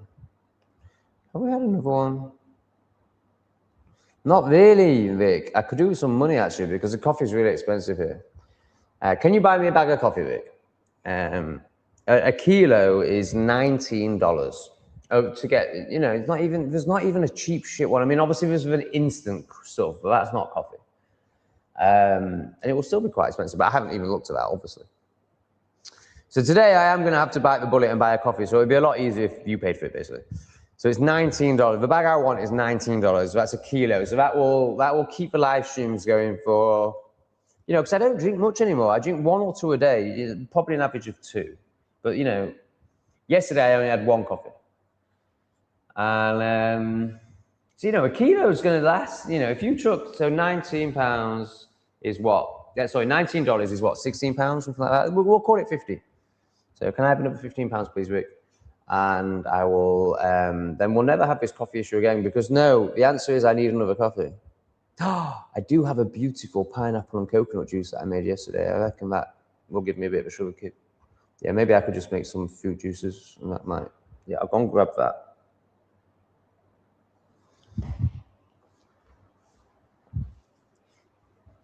Oh my God, I've got so many stories, but, oh, what's happened? Where's that gone? What the hell? What? Why is everything disappearing? Oh, it's here. I've had 2 things disappear on me in the last 48 hours, or maybe maybe another day. What's that? 72. So when I'm in the sleeper bus, leaving Vietnam. So I'm in a very contained area. I've got my Berghaus jacket, so a good quality jacket. Bearing in mind they air condition the hell out of these buses, so it's chilly. Speaking of which, I don't think I need the air conditioning on right now. So expensive. My neighbor has just had a $280 electricity bill for a month, but he has his air conditioning on all the time. Whereas for me, to be honest, if you off, I'm commanding you, bitch. If you've got a fan on, you don't really need. Now it's rainy season. It's same week is very hot. And even in rainy season, what I'm doing, because I'm not too worried about money, I put it on, cool the room, and then it gets too cold for me. So I switch it off and just use the fan for a couple of hours. The fan's always on. The fan is always on. And it's always pointed directly at me. I don't do this letting it rotate bollocks. It's like, you fucking serve me all the time, bitch. And that's enough. Anyway, this guy obviously has his fan on all the time. 280 billion just got. So Lee is a lovely, lovely lady who is the doctor I do an interview with. She's fantastic. She's obsessed with instruments, containers. She's got fucking cupboards full of them. Well, she's leaving at 8 in the morning. She's leaving in about 12 hours. She's going back to Argentina. And so I'm in there tonight, and she's like, do you want any of these? I'm like, not really. So she's putting out all these fucking Nescafe glasses and stuff, which she's cleaned, obviously. And she's been using them for whatever, herbs, whatever. Turns out you can use them for a lot. So it is really cool.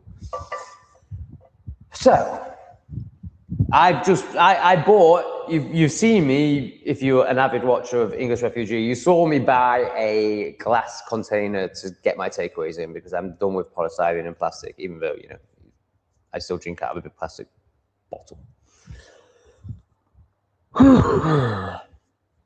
Your mic's there, Tom. That didn't work.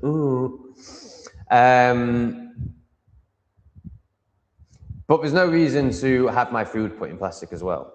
Oh, it's so funny. So in Vietnam, I got pho, beef stew, and I give her the glass container, and she's determined to put every part, so the water, the noodles, and the meat, in plastic bags inside the glass container. And I'm like, no plastic. So she's like, okay, I'll put the meat in and I'll just put these two things in plastic. So the hot soup in plastic, that's what they do out here, man. It's madness. And I'm like, no plastic. She's like, okay, I'll put the meat in, I'll put the noodles in, and I'll just put the soup in plastic. And I'm like, no plastic. Took about 5 minutes, we got there in the end. So I dropped that and smashed it, inevitably. You haven't seen that yet. I don't know if you do see that. I don't think I've recorded that, but it does get smashed. So I come here with no, so I come here, so I'm like, oh, I need another one of those. But there's no point in me buying it until I'm in Cambodia because it's just another thing to travel with. And I'm already very concerned that I'm not going to be able to fit everything in my bag because while I've been in Vietnam, I bought a smoothie machine and a couple of other things, some pickleball shoes, tennis shoes.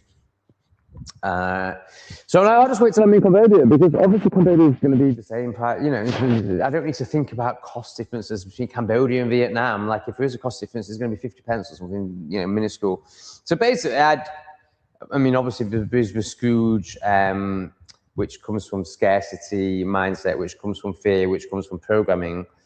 There is all that going on, but essentially, I don't really look at prices in Southeast Asia, like unless you're going to a Western restaurant. But you if you're flowing, which I'm not claiming I have been until very recently, you don't need to look. Or this has been my story until I got here. You don't need to look at prices in Southeast Asia. So, for example, this glass container I think costs £1.50 in Vietnam. So I'm obviously assuming it's basically going to be the same. I don't even think about it. I'm just like, I'll get that in Cambodia, along with a few other things like coffee. I get to Cambodia and it turns out, you know, they can't produce anything, it seems. So the prices are extortionate compared to the rest of Southeast Asia. I mean, basically, the prices are English. You know, to buy a glass container out here, it's at least £5-6. So obviously, I'm in resentment. I'm in contortion over this. I'm in contraction over this. I'm in resistance over this. Because it's just taken me a while to accept it and not collaborate, get into resonance with, and there's a word beginning with C, correlate with, it's not that either, there's a better word. Maybe it is, oh, fuck me. All right, let's see if this sugar helps. Oh yeah, I put ginger in it as well. So good. Oh, it's literally just like coconut water, bit of pineapple and ginger. You know, people go and buy a plastic bottle full of sugary coconut and pineapple flavored juice. It's like, what are you doing? Why are you doing that? Stop doing that. Just fucking make it out of the real stuff. It's so good. So if you're wondering, right, so I am about to explain all this, but also I suppose what you should know is that this fat comes with nothing. No kettle, nothing, no glasses, no cutlery, nothing. They give you a bed and a sofa. They give you like, anyway, I think you get it. What are you talking about, Tom? Oh yeah, Mariana. So she starts bringing out all, and I mean all, like so obviously she doesn't bombard me. So for her, you know, she has you could call it a shadow, or you could, I mean, for me, it's beautiful. Like she likes recycling. She doesn't like wasting. She likes reusing. And also she likes like containers and like, I get that. Like she likes to, she gets off on like, not neatness. I don't quite know how to describe it, but like having nice containers for things, but not for, you know, not contributing to more production and therefore more destroying of the planet. Because what is true, you know, the changing of the climate, some people would question, of course I don't, and 99% of scientists agree, and science is a religion now, so we just follow it. I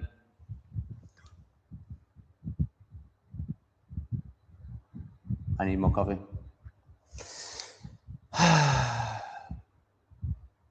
I've lost it, but I'll just go back to. So she's like, do you want like these glass jars? And she shows me like 3 of them. I'm like, oh well, actually, I am having a bit of a contraction around purchasing a glass container right now. So if I buy a noodly Southeast Asian thing, then it doesn't need to be a rectangle. This would work. So I'm like, yeah, I'll take 1. Next minute,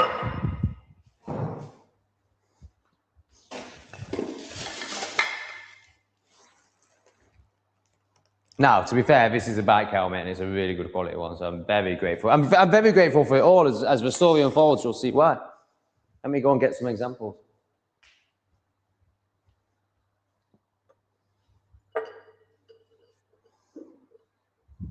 So I'm in.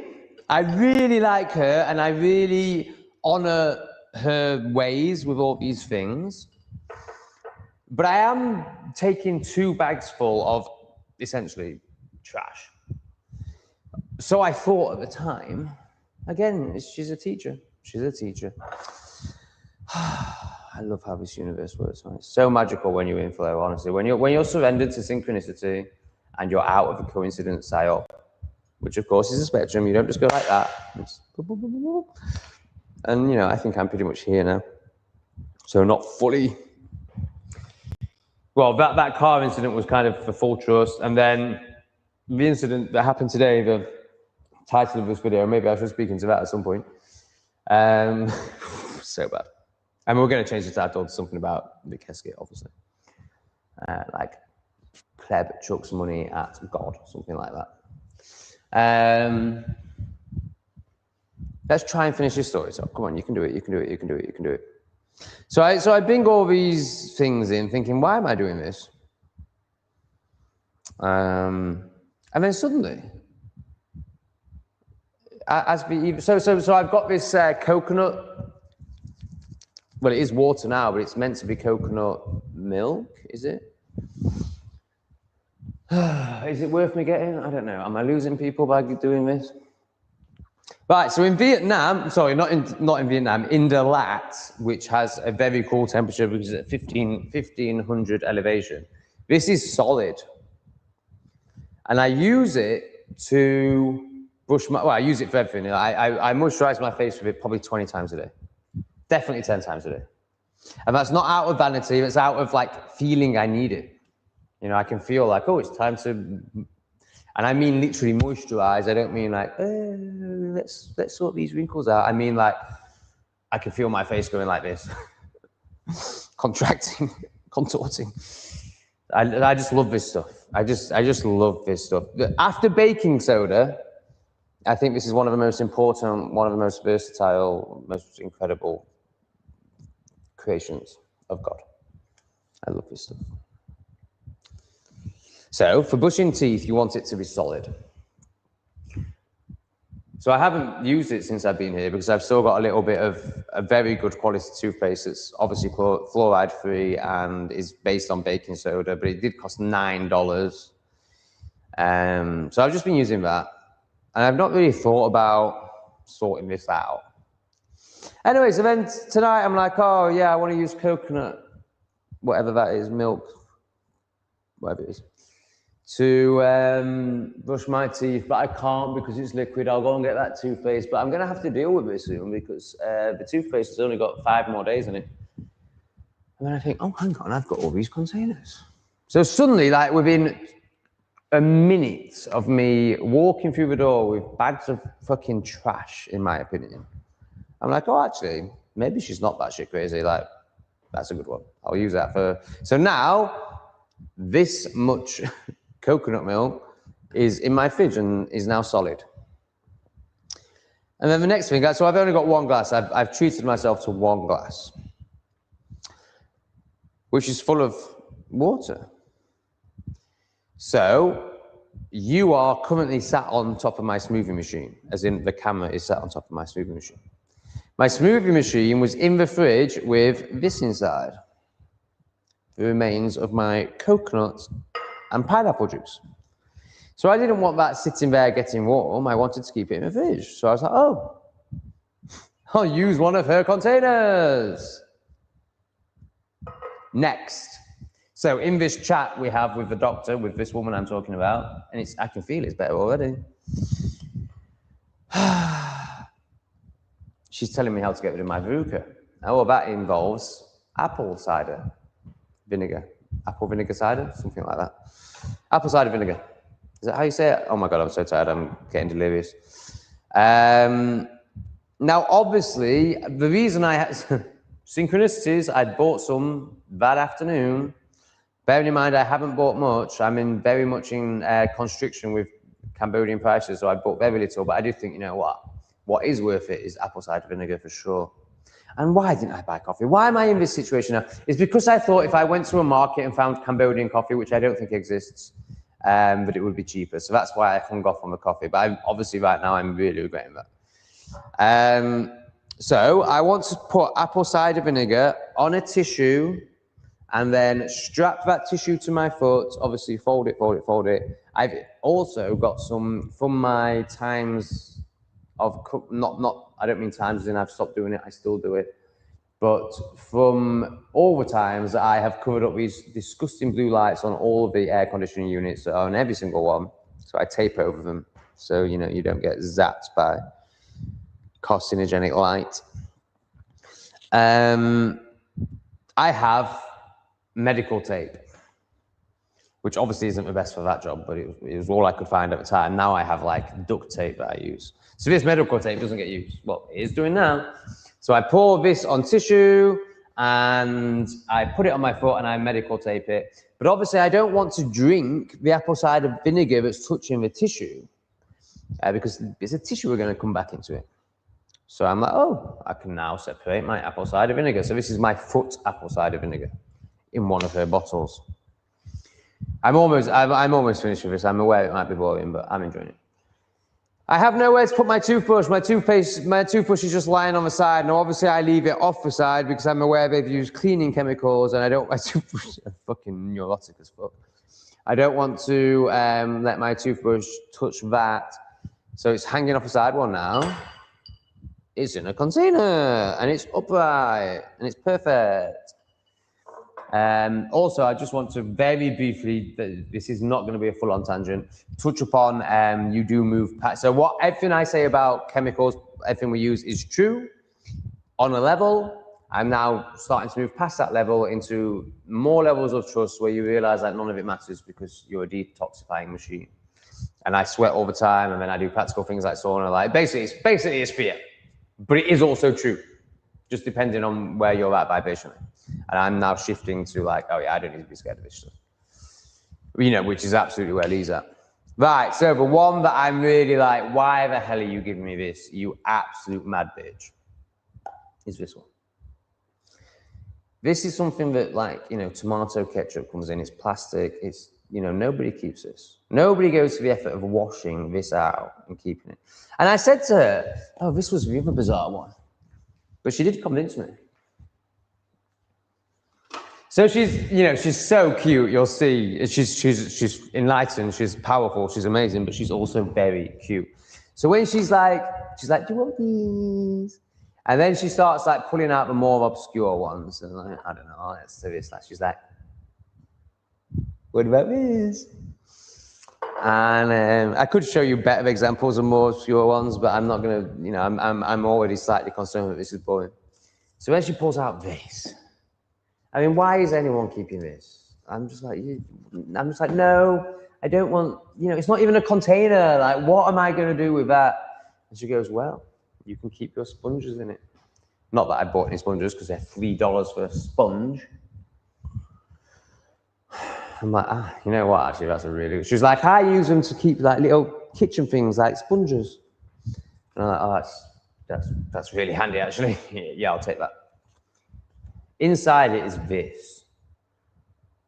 You know, like cheap, thin, crappy plastic that once contained tomato ketchup that you get when you get a takeaway. And obviously, everyone just throws it in the bin. Or the river if you're in India. And, oh, guess what? I'm using it. So when I brush my teeth, I scoop the solid coconut milk. Is it coconut milk? Coconut oil? Something like that. It's Nungunyan Shat. And then I dip it into previously, because everywhere I've entered before comes with everything you need to live. But this guy, so the angry title is all about the landlord here. He's just another level of, well, 3-year-old inner child behavior, but you know, you could call it CUNT. So then I dip, so usually I've got a bowl that is my baking soda bowl, and I dip the toothbrush with the coconut milk or whatever the fuck it is. I don't know why I'm struggling so much. Coconut oil milk. I'm just going to start calling it coconut milk and stop going off, you know, stop boring you by questioning it every time. And then I dip it in here and I baking soda and coconut in straight in my mouth. But I haven't had anything to dip in.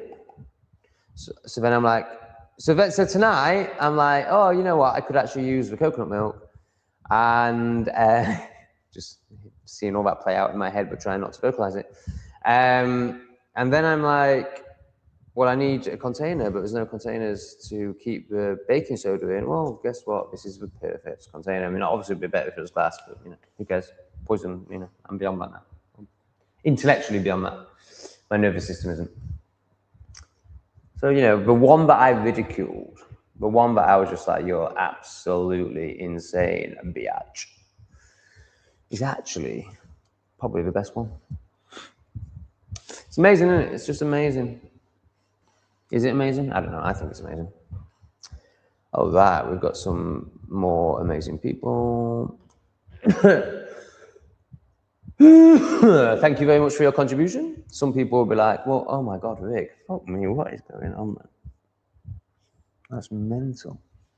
Some people will be like, why? So my understanding has always been, if I'm watching a live stream, has always actually, you know, maybe, oh God, I've just seen a new curve. Like, there's so much effort has gone into this place.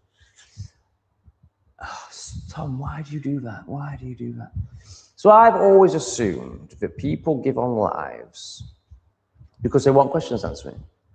And whenever I've seen, you know, a smaller contribution, I've assumed that that's why they're doing it. So this is just giving. And some of you might be like, well, it's 99p, it's not giving. Well, it is. It absolutely is. And I'm very grateful for it. And, you know, obviously, not everyone's going to do it. But just theoretically, if everyone did that, nobody would notice it, and I'd be rich. However, I don't need everyone to do it because I've got this guy who I'm really starting to like. Tom, thank you, Rick. Thank you, man. Like, really, honestly, thank you very much. Why are you doing this? I'm very confused. Tom, get yourself some more coffee. On me, pal. I really appreciate it. I very much appreciate it. Oh, wow. So is he about to turn around? I very much appreciated the Not Today Satan videos, and I found them highly amusing. I'm sure the spiritual stuff means more to you, however, is clearly a hippie grift. Oh, what a shame you ruined it. Means more to you, however, is clearly, oh God, oh, why did he have to ruin it? And that's not me being insulted, like, it makes no difference to me. It's just so sad that you can't see that, why would, like, so if I was a grifter, obviously I'd stay with the mainstream content. It's got 40,000 subs. I mean, you could argue that, yeah, okay, I have to keep cancelling it. But you know, because you watch my lives, that I'm not really going to use that channel again. I mean, I am, but like, it's not going to be a focus of mine. It's just going to be like, oh, okay, I think I can speak into this aspect of it from this perspective. You know, I think my next 5 Not Today Satan videos will lose at least, it's hard to put a number on it, but definitely my subscribers is going to go down because I've got a load of people who are addicted to dopamine hits on there and are in fear vibration. I'm not going to be giving out fear vibration. I am going to be speaking into the external, but not from a fearful place. I just can't do that anymore. So if I was a grifter, I mean, if I was an ultimate grifter, I don't know if that works anymore actually, but you know, previously when I first started YouTube, I'd have been left wing. I mean, is this what a grifter is? I'm assuming what you think a grifter is, because to me it doesn't exist. To me, the grifter is the office worker, is the person that's sold out, isn't working to purpose, is in service to self, is in survival. For me, that's, if we're going to use the word grifting, that's grifting.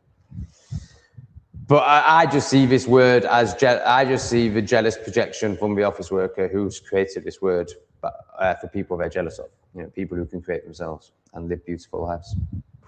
So I don't understand, even like, I know you're purely of the mind, and so it's all intellectual for you. But I don't understand how you could tell yourself that I would choose to grift through spirituality. And also, not even love and light, not even the popular side. So that's already very niche compared to mainstream talking about bioweapons, much more popular. And then within that niche, I'm at this side. You know, 90% of the love and light side, I'm at this side, and I'm triggering all the spiritual people, the ones with feathers in their ear who think that means they're enlightened. So it just makes no sense. It makes no sense. It literally makes no sense. You know, and how can you not see that that's a complete projection? Because it makes no sense. But this whole thing, this whole you moving from a fan to a hater, makes no sense. Like, as in, obviously, psychologically, it never makes sense. Well, it does make sense psychologically. It makes perfect sense psychologically because of the indoctrination and the fear response that everyone's in and the projection that everyone's in. So they don't have to look at themselves. So it does make total sense psychologically. But it doesn't make sense if your system was aligned. It doesn't make any sense. So what I mean by that is you survive through projection, so it makes sense from that point of view, but it doesn't actually make sense because I never criticize you. So this whole thing, from my perspective, makes no sense. And now you're saying that I'm grifting by going for the nichest of niches and triggering everyone. That's not how you grift. But, thanks for the 20. And thank you very much for buying me a bag of coffee, man. That really helps with the transition, with the, you know, once I've done it once, I will just, you know, obviously it will just become a norm, especially if you pay for it every time. And, you know, it will just be, okay, coffee costs 20 quid. Fine. Obviously, I'm not going to go without coffee. However, if I remain sober, maybe there is going to be a time where I don't need coffee. But right now, according to God's firmament, I think it's for 14 months, my dopamine system is going to be frazzled. So I think the coffee will have to stay.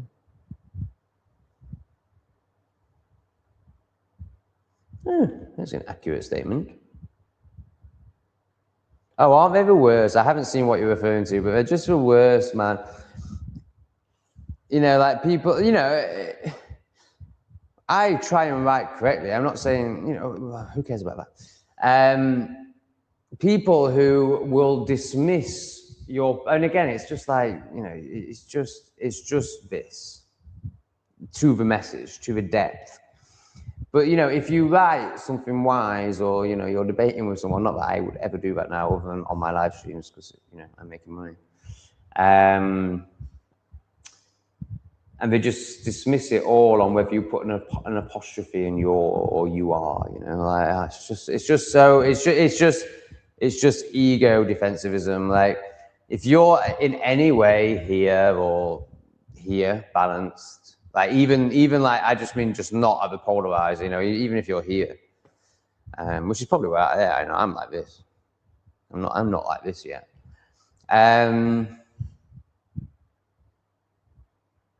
And you're willing to, you know, you're actually seeking truth. You're actually seeking, through debate or chat with others, you know, getting somewhere, rather than just like, I'm dualistic. Obviously, they don't have that framing for it because they're stupid. But, you know, it's duality. It's right and wrong, black and white, yes and no. good and bad, without any spectrum in between. Where does good start and bad begin, please? Where does light stop and dark begin? Like, what's dusk, what's dawn? That's not either of those two things. That's on the spectrum. How have I got there from Grammar Troll? Something like this. So yeah, so these are very polarized people who are just wanting to be right. And oh yeah, so they're dualistic, so they have an opinion, and they're sort of the two dimension. So they're either the two or the third. So in the second, they can't even see the other side. So I think pretty much everyone's past that. Everyone's aware that there's a left and a right. So this is when I say left and right, I mean third dimension. I don't mean it's true. I'm of the fourth dimension, touching upon fifth dimension. So those that live in the third dimension, which is, you know, Vic Heskey is probably most people in this chat, to be honest, is people who will be looking at Rupert Lowe thinking, oh my God, maybe there's a hope. So they're still in, you know, politics, and they're still in duality. That's the definition. If you still see two things and you think one of them is right and one of them is wrong, you're in duality. So left and right, right is right. Left and right wing is the correct way to be. That's duality. So most people in this chat are there. Grammar Troll, oh my God, am I ever going to bring it back to that?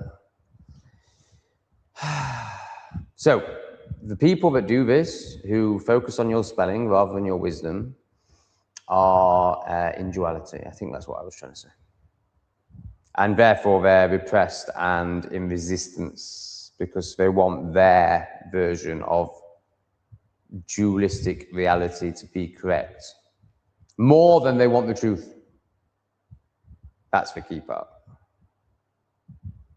Oh my God, is that more? Oh no, I don't think it is.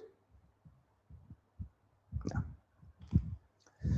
Well, it's been very profitable. Thanks, Rick. Thanks for all your contributions, man. Even if, you know, there's a load of babble in there.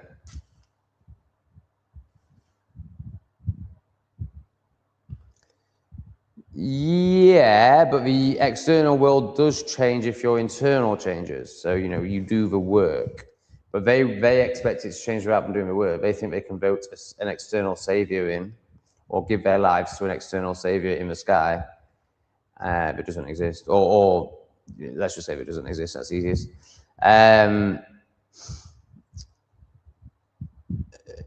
Yeah, so you know, it's never going to happen for them. But actually, your external world changes dramatically when your internal changes. Guys, I'm struggling. I'm really struggling to keep my eyes open.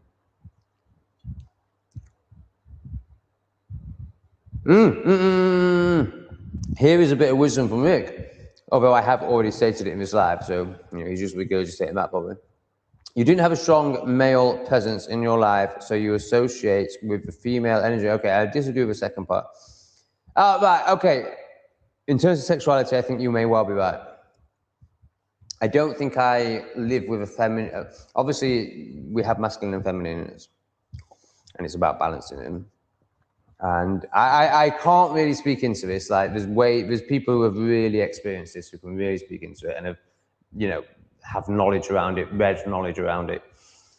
The masculine and feminine is massive. And I haven't really focused on that part of this vast array of potential wisdom.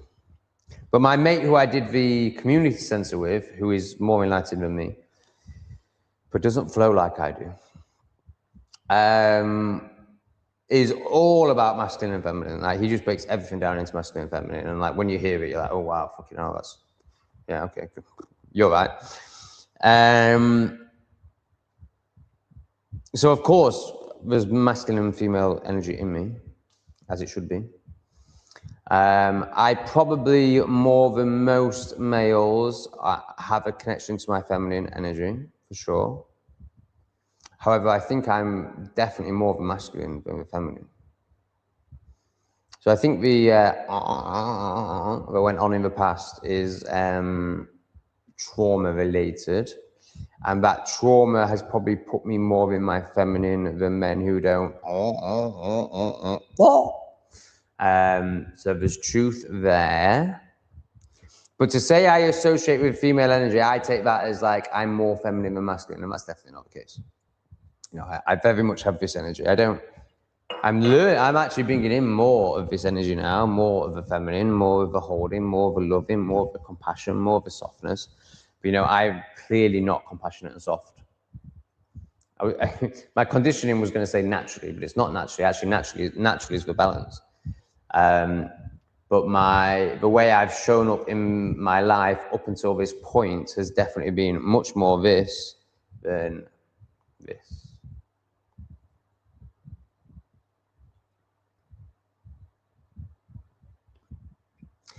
Have you thought about going to Liverpool and try the Tesla machine? I want to buy one. You know, the minute I get some money, I'm buying a Tesla machine. I don't even need to try it. I don't want to go to that event. I don't know why. Maybe I should. I mean, I think Jeff's great. Yeah, maybe. Yeah. You know what?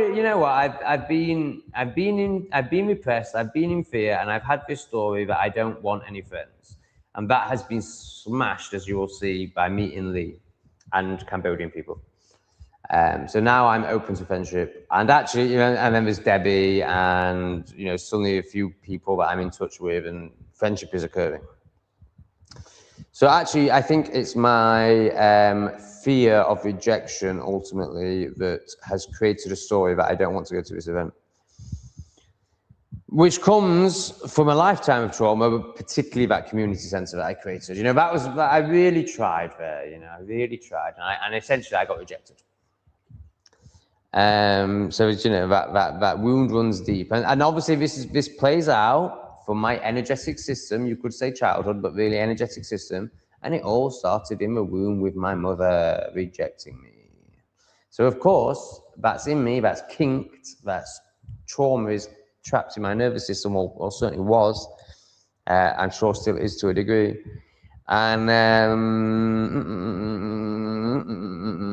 so obviously that plays out all through your life because you're in that energy, so you're calling in that reflection constantly because the external is always going to reflect your internal, unless you're Jim Dandy, who's beyond this.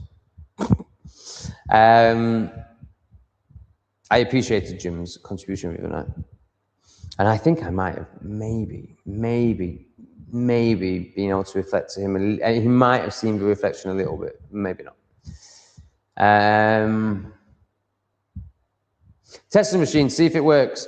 So the Tesla machine is based on Nikola Tesla's technology and is plasma based, and people like Jeff. So obviously I am not saying this. Of course, you always need to seek proper medical advice for any illness. But there are people like Jeff, who is a crazy conspiracy theorist, so you can't trust anything he says, who are claiming that it heals everything, basically. Now, for some reason, I want to buy one, even though he's a crazy conspiracy theorist and I don't trust anything he says, and I always go to doctors. I do want to buy one.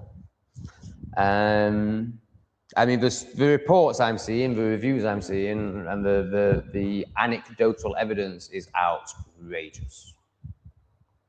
Outrageous. They cost $11,000. It looks like mostly whites attended, of course. It's a high vibrational, high intellectual event. You know, it's like the spiritual community, even the New Age community, which is mostly SPAC.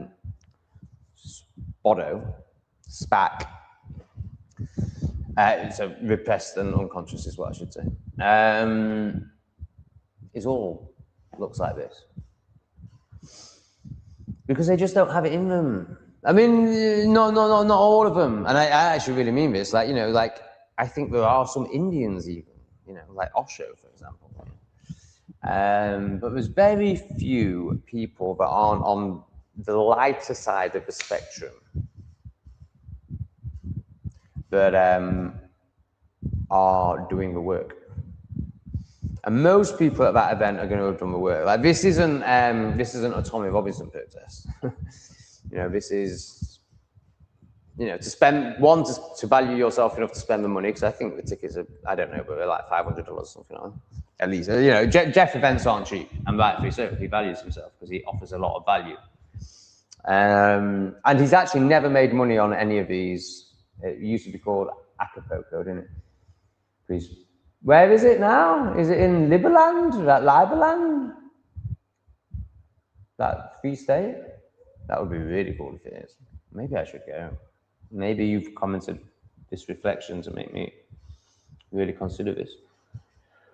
That's a really good idea. Why would I just bosh 11 grand on something without trying it? That is actually quite foolish, isn't it?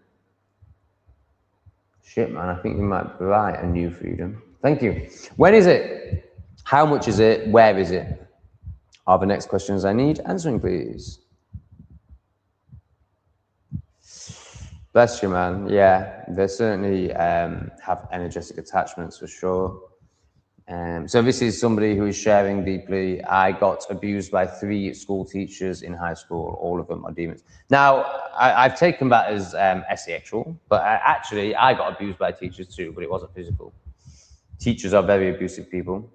You know, they're essentially trying to, without knowing it, they are disconnecting you from your tethering. Let's call it soul for the simpletons. Simpletons, that's a safe one, isn't it? Perfect. And it really gets, it's really got the right energy, it gets the message across. That works. So it sounds like you're still in massive resentment, and very understandably so, it's all a process. You're still in blame, you're still in shame, ultimately. Because it's really, there's this really weird thing that happens when you get abused, where you take on shame, even though you've done nothing wrong. But that is what happens, sadly. So it sounds like you're still in anger and you haven't forgiven yet. And what I mean, and the reason that's important, and I would, you know, the forgiveness is the absolute key with all of this stuff, is to free yourself. I'm not bothered about them. It does actually also have an impact on them as well, but I won't go into that. You know, for you to still be living with anger is obviously not good for you. And it's obviously not serving you, and it's obviously going to show up in a repression in the external effects to you. And obviously that anger is going to keep coming, you know.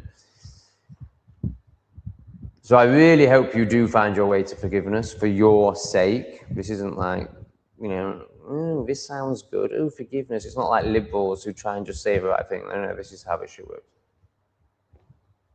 I'm very sorry to hear that happens to you, especially if it's physical. Because that's just so wrong for a child to be abused by somebody who's supposed to be caring for them. But also what's wrong is what I experienced, but, you know, not nearly on the same level as being physically abused by them. Where they, you know, abuse your way and your character and your flow and your authenticity, and they try and turn you into a robot. Oh, wow. Look at bigger lizard. It's all abuse. The whole school system is abuse. Even if you don't get what we call abused, you know, what I imagine happened to you, the whole thing is abusive. I mean, just going to school is abusive. Putting a 5-year-old in that environment is abusive. Right? Obviously, a 5-year-old should be out. I mean, yeah, I think it's the same for girls as well, but I'm certainly speaking from a boy's perspective. I'd like to think a man now, but, you know, I'm connecting with the boy that I was. But also acknowledging that I'm still, you know, incredibly mature in many ways. The idea that a boy is naughty if he doesn't sit at a desk for 8 hours a day is absolutely insane. So it's all abuse. But it sounds like you have you? I mean, yeah, maybe I'm assuming there's anger in this comment, but maybe you're just like sharing. And you have forgiven in your past. Have you forgiven? Because then I'll know where you're really at. Because this is very easy to tell yourself, but it could be in your nervous system, and you're not embodied, and you've mentally dealt with it, but that's not dealing with it. You know, it's a part of it, and very commendable. Let's say it's the worst kind of abuse. What I'm kind of imagining is, although it's probably unlikely that it is that, you could mean anything by abuse. You could mean like what I experienced, or you could mean like they took you into a cupboard and did something really bad. If that's the case, unless you've forgiven, you have not healed. So have you forgiven? The fact, you know, this suggests you haven't forgiven. You're calling them demons. You clearly haven't forgiven. So you haven't healed. You've mentally learned to cope.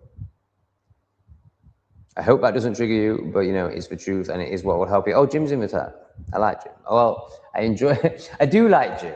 I have a lot of respect for Jim. You know, I see exactly where he's at. And, you know, obviously I would love him to break through. But, you know, he's an incredible human being. You never answered the question about my pubic bone and why it's sore. Because I know you will know, because you're a very knowledgeable, intelligent man. Looks like you are way happier when surrounded by British gauge accoutrements. So I think that means, you know, a nice leather chair, maybe not drinking out of a Nescafe glass, but you know, having a smoothie machine, and yeah, living like a Westerner basically. Yeah, absolutely, man. Like, I loved where I was in Nambam. Now, how much of that have you seen? You haven't really seen it. So basically, I was in a very basic wooden hut, no hot water, which you don't really need out here. But it's nice to have still, obviously. I was in the forest and I loved it, but I would have preferred it if it was this flat in that location. Absolutely. Absolutely. I mean, do you not feel the same, Jim? I don't think you're saying that as a criticism. I think it's just an observation.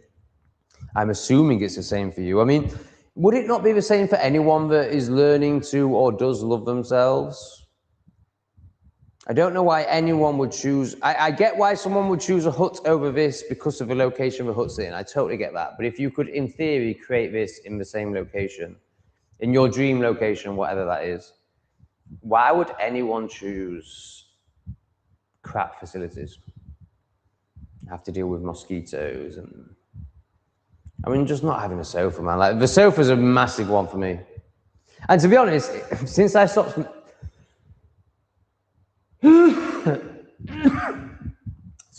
smoking, it doesn't actually really matter. I barely sat on it.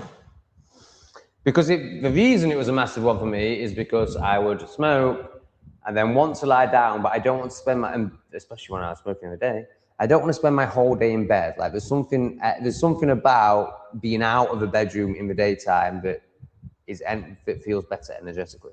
Even though you are just lying on the sofa and it might as well be the bed, but it's just way more depressing. So, oh, do they not exist anymore? That's interesting. So yeah, I just think this is inevitable, isn't it? Or do you think, yeah, so for me, the person that like, oh, I prefer living in a hut, you know, they're the person that lives in scarcity, that thinks money's evil, and literally the woman next door to me, the Russian, this is exactly her, she's a channeler, but she's very depressed and earns no money. Now, I didn't know it's Russians aren't allowed to earn money on YouTube. But then there's that guy in Dalat, Nicky.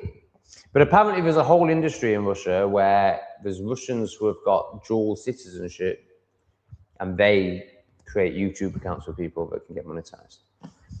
But she, you know, is too in lack to manifest that. So, so she is a content creator that can't be monetized. That must be so much fun. So she lives in total scarcity, and that really reflects in her external, like she's got no money. Now this hut, £83 a month, including all your bills, including internet. I think he's going to speak into it a bit more, which is great. Looks like you're living well again. Yeah, I didn't think you were criticizing. Nothing wrong with treating the beef roast body well. Is that a criticism of the shape of my body? It's very funny, mate. I really like you, Jim, but then yeah, as long as it's just when you're egoically attacking, I just lose all respect for you. But when you're not doing that, I think you're fucking great. And you did give me one of the best lines of my life. I can't say it on here, but it's poo, and then a reference to the way things look. And I think that will be enough for you to know what I mean. You probably knew the minute I mentioned it. I think you're intelligent enough to know what I was talking about. So Jim introduced me to a phrase that I'd heard it before, but I feel like I'd never heard it before, and I'd never acknowledged it before. That's for sure. And it literally, like when I heard it, like it lit me up. It was a bit of an awakening moment for me. It was a bit of a like, oh yeah. Obviously, I already knew there were differences. between peoples. But it was like, no, it's really, really okay to state this. In fact, it's absolutely the reality and it needs stating. So thank you for that, Jim. And it's a great, great, great phrase.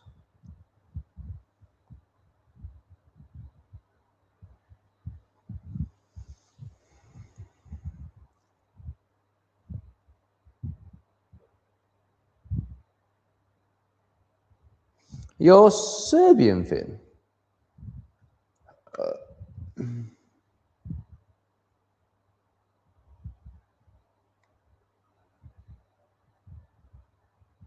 Wow, I'm falling asleep. Maybe it would be good for me to get a couple more hours sleep. It would definitely be good for me to get a couple more hours sleep. I'd really like a couple more hours sleep. Where are we at? We're done 2 hours, 20 minutes. Yeah, I think I'm going to end it pretty soon. But then, am I just going to lie in bed thinking I'd be better off live streaming because now I've got to fucking face myself because I can't actually sleep? If I can put the live stream on and listen to it and hopefully fall asleep again.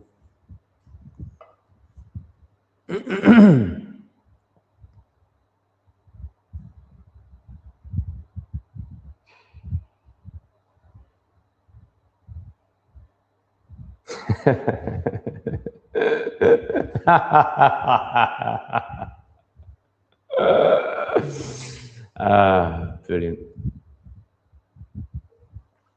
Michael B. Plantline. Michelle B. Plantline. I think you should troll everyone and wear a septum piercing throughout the entire video and not even mention it. That is top bants. Top humor. Yeah, I like you, Michelle. I mean, the Plantline thing is a bit... But I like you. That's great. That's fucking great.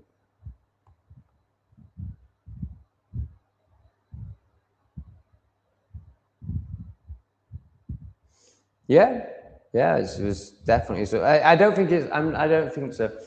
Nervous wreck and extremely anxious and angry.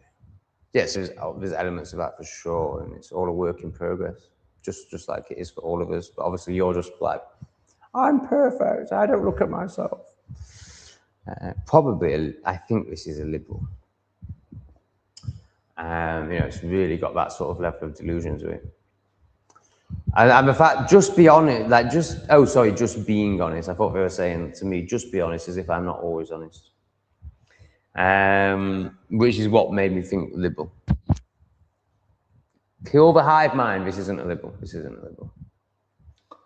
It's just a very repressed hate in fear, guilt, shame, and that shows up as hate. So I'm definitely not a nervous wreck. I'm definitely, so everything I say in response to this comment is in comparison to the rest of humanity. I'm definitely not a nervous wreck. I experience anxiety, yes. I'm definitely not extremely anxious. I experience anxiety, yes.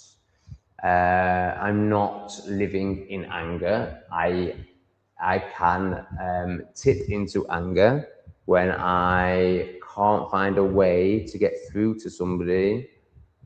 I can't find a softness in myself to get through to someone softly. Then I can go into anger, as I did today. I don't think I absolutely need to change the title, so I'll save that story. Which is why you drop your phone. So there's definitely something in this. So I think it's more manicness. I think it's more the addiction to doing, the addiction to being fast. But that but that does come from running away from the anxiety. So there's definitely truth in this comment. Appreciate it. Nice reflection. Thank you.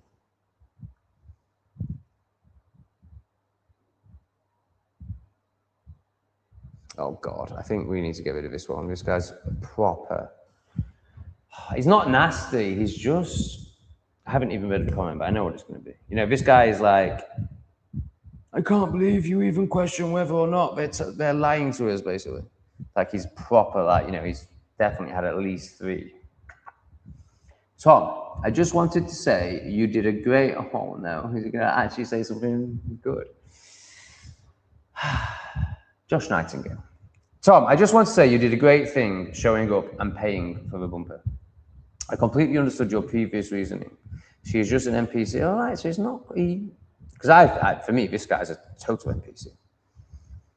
But he obviously has some slight ability to self-reflect. Probably has quite a high IQ. She is just an NPC and don't need to pay for it. I get that. Yeah, but it's not really true, is it? Like, I really, I really resonate with this. So it's very easy for the ego to tell oneself that story. But NPCs do feel anxiety and do get stressed about things. I mean, you see in both videos, but I feel like the second video really shows what a big deal this was for her. You know, even after I paid it, she's still like,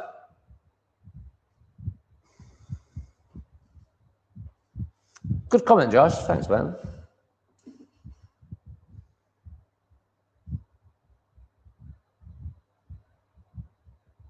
Yeah, so you're in personality. You're in the story of personality, Koenig.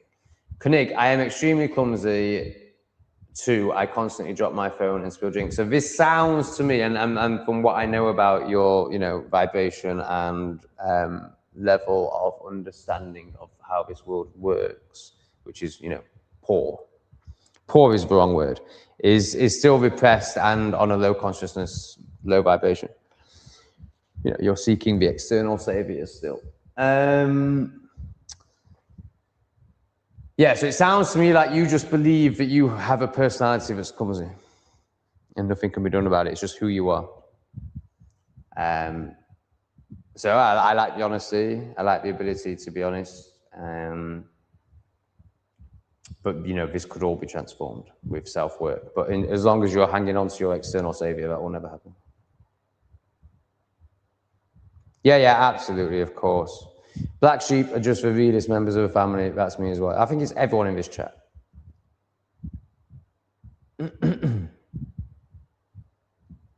Oh, bless you, man. So you're not the let me get this right. Right, dualistic. Let me try and speak into this as softly and authentically as I can. So what I really respect about you, because to be honest, I don't respect much because you're Christian.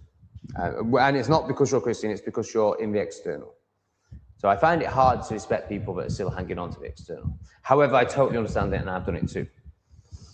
But I give you these reflections, and whilst you do nothing with them and just bounce them all back because you're so scared of letting go of your coping mechanism, which you call Jesus Christ, there's still this. Now, most people who are obsessed with an external coping mechanism, if one criticizes that external coping mechanism, they have to project onto that person. And the only you do it by going, yeah, but we all have opinions. So you just dismiss any sort of, intellect or feeling or internal thought or wisdom. So that's your defensive mechanism. But, it's not a nasty one. It's not like, so most people would project and make me wrong. Now, you are making me wrong by saying it's just an opinion and your opinion is wrong, but that's fine. It doesn't bother me. But you don't need to Repressed it. Now, of course, Repressed is a bit of an interesting one because he's also throwing money at me. But essentially, Repressed got triggered and got aggressive. You've never done that. And no matter what reflection I throw at you, no, matter what reflection I throw at you, you keep loving. So that says a lot about you. So I've not blocked you, Rick. I would imagine Debbie hasn't. Yeah, here we go. Debbie hasn't because she knows how much I like money. No. So Koenig is asking if I've got the funds he sent me. How did you send them, Koenig? Oh, in fact, what's your name? Obviously, you're probably on your bank, not called Koenig. Not that, I don't think anyone's put any money into my bank in quite a while. Except those that walk with me, what we call clients in Normiland. So I feel like my last donation was by someone called Roy. So if you could let me know how you've done it, let me just check my house. Oh no, don't click off the stream. Silly. Oh, Leslie's back. Fucking Leslie's amazing. 30. A bit of help to replenish your coffers due to the unexpected bill for the damaged car. Seriously, a whole new bumper for a little crack. Yeah, it was ridiculous. But it was a great lesson, and that's all it is. You know, it's always an offering. It's always, you know, do you want to just love yourself more? By really feeling the stuff that's stopping you loving yourself, the repression and the resistance. Can you just learn to trust that, you know, money doesn't matter and it will always be replenished through people like this, which is obviously God working through them. I am. That's what I'm referring to as God. Seriously, a new bumper for a little crack. What a superficial world we live in. Your manners were impeccable from start to finish. Good for you. Yeah, not when I deleted Zalo, WhatsApp, Vietnamese WhatsApp. That wasn't impeccable. But the way I spoke to her, I think, was, you know, in Leslie's words, impeccable. The way I dealt, obviously in the Ford garage, I was very polite. But there was this in-between period where I deleted Zalo thinking that would solve the situation.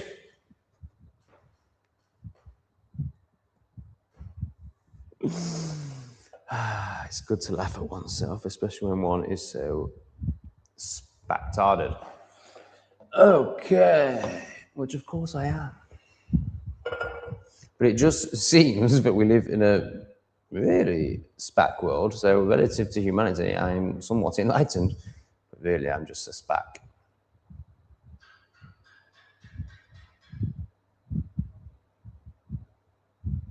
So I really am trying to keep going. I feel like if someone chucked some money in, then that would, you know, make it easier. Yeah, I think if I don't get any more money, I am going to end it in 10 minutes. But if I was to get some money that's a 5 or above, I would probably try and push through to 3 hours. But then that really is going to have to be it. In fact, yeah, don't send any money. I need to go to bed. Yeah, actually, we're done. I'm going to scroll to the bottom of the chat. So, well, oh yeah, can I get some title suggestions, please? I think it has to be around Vic Heskey, doesn't it? So, can we get some title suggestions fast? Because I don't want to fucking sit here much longer.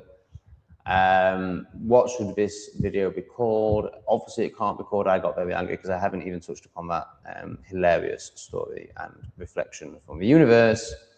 And then Daddy Lee broke it all down for me, man. And it's on camera. It's going to be really interesting to see how my videos with Lee are received. So obviously Lee's videos don't do very well because they're too much for the collective. I hope that when we do, so all the wisdom's coming from him, I'm not contributing anything, but my contribution is dumbing it down through my dumbass questions. So I'm hoping that will make it more receivable. So basically you've got, my videos are getting this many views. I know that bodywork videos, that before I posted it, I knew exactly what was going to happen with that they would get this many views. Because it's not video. There's no, I mean, I'm talking about aho.greatorex here, as in the channel. So weird saying that.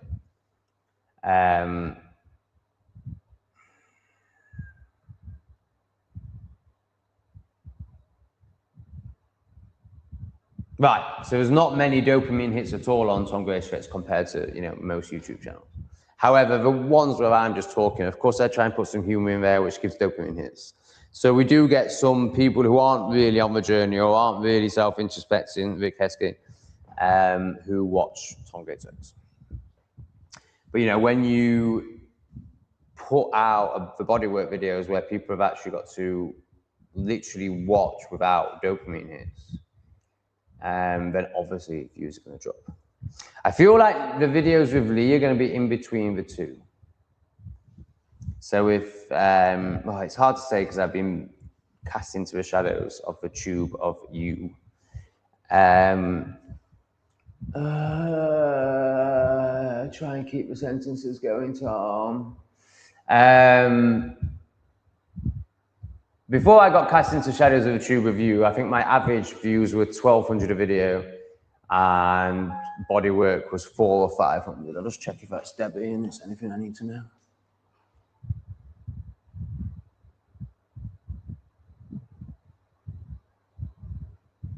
Why does my phone do that? There was no message. I don't get why it does that sometimes. Anyway, I need to put it back in silent. Can you believe that I got... So that story I just told you about the Samsung shop and smashing my phone, he put it back into loud mode. Just do it, Tom. Just do it now. It's not even going to be hard. I've got so much resistance. The minute I open settings, I'm just like, all right, yeah, I'd like to find out about Conig's funds, where he sent them. I'd like some names for the stream. Oh no, I'd never. You know, so I'm now wise enough to do not today Satan again without getting banned. There's no problem around that. Because I'm not going to use it's the clips that got me banned. It's not what I said, believe it or not. Nothing I said got me banned. It was all three of it was clips. All 3 strikes were clips. No, I'm not saying I'm not going to use any clips anymore, but essentially what I was doing before is what grifters, obviously creating content is never, I was working, and jealous people who work in offices call that grifting, but I was just working, but I was doing it my way, as in creating. But it was a job, and what I mean by that, I could speak into it on many levels, but the level I'm going to speak into it on is I was trying to create content rather than letting content flow out of me. So I was going onto X and thinking, I want to create 3 videos today. What should I talk about? Oh, that's interesting. Oh, that's interesting. Oh, I could put that with that. Oh, that links to that. So I was creating content around clips. So the clips were crucial for me because I wasn't skilled enough to just walk and talk into it, speak into it. I think I am now. I think I've had a huge shift in many, many ways, but relevant to this, I can now just speak. I don't need any props. Now, it remains to be seen whether I can do that about the external, but I don't see why not. It's definitely going to be more whimsical. I don't know if it's going to be about incidents because that means I need to go back on X and I don't want to do that. I just don't want to do that. So I will, just by going on YouTube, I don't watch any of the videos or anything anymore about the external, but I will see headlines, or soon these videos will stop even appearing on my feed. So maybe I just won't even know what's going on. So it is going to be quite challenging. So I don't need to find another platform because I would never ever, because that was coming from desperation. It was coming from lack and I'm not there anymore. That was coming from, I need to earn £2,000 a month.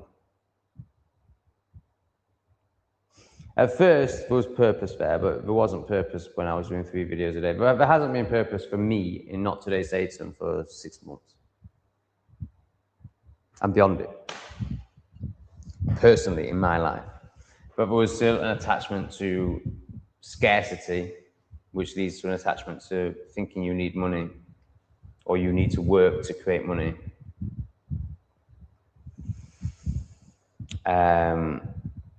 Hence, making 3 videos a day using clips. So I'm just not in scarcity anymore. I'm in flow, love, and abundance. Obviously, I'm not saying I'm consistently always there. Like, if my landlord does something insane, then I go into anger. But essentially, I'm now, majority of my time, living in flow, abundance, and love.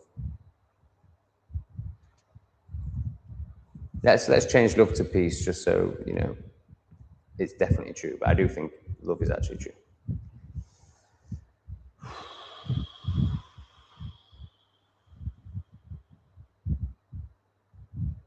Have I finished? Was there more to say about that? There definitely is more to say about that. I just don't know if I can do it right now. Yeah, so I have no interest in creating that content again.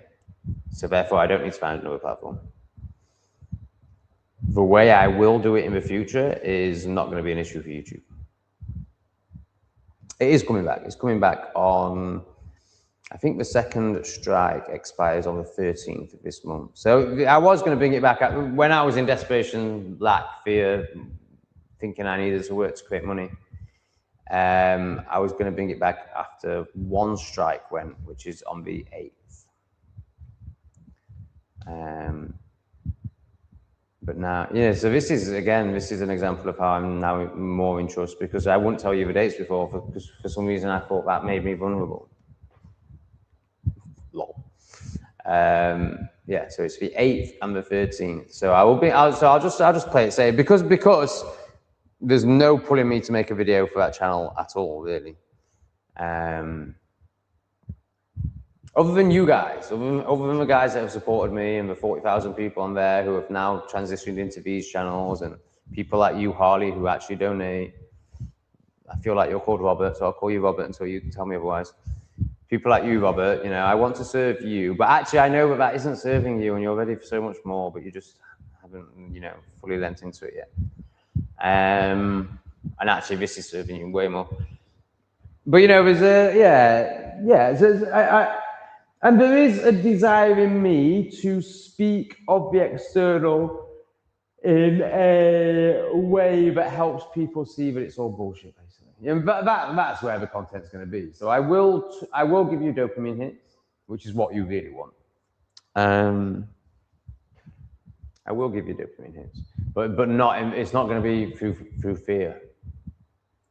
Yeah, I will definitely lose. I think for the next 6 months, potentially, Not Today Satan will not grow. It will decline.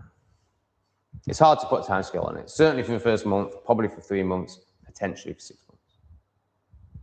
Because it's going to, you know, it's not going to be fear-based. And people, most of the subscribers on there are addicted to fear.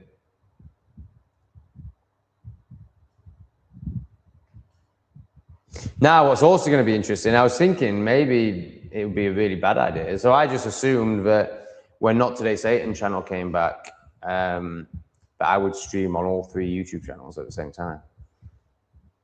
But I don't, but what that's going to create is fear-based people who want to talk about the external, who that's their only way of existing, or that's their reality. Coming on here and being like, what do you think about, you know, council tax? And then me, obviously, because basically I do my lives from aho.greatorex, you know, from myself, but I mean also from that channel. That's what I'm doing. And I suppose a bit of English refugee, because I'm happy to talk about what I'm experiencing in these countries. So it's a mixture of the two, but essentially this is aho.greatorex content. But that doesn't mix with Not Today Satan. So 1, it would change the energy of the lives. 2, it would damage the Not Today Satan channel.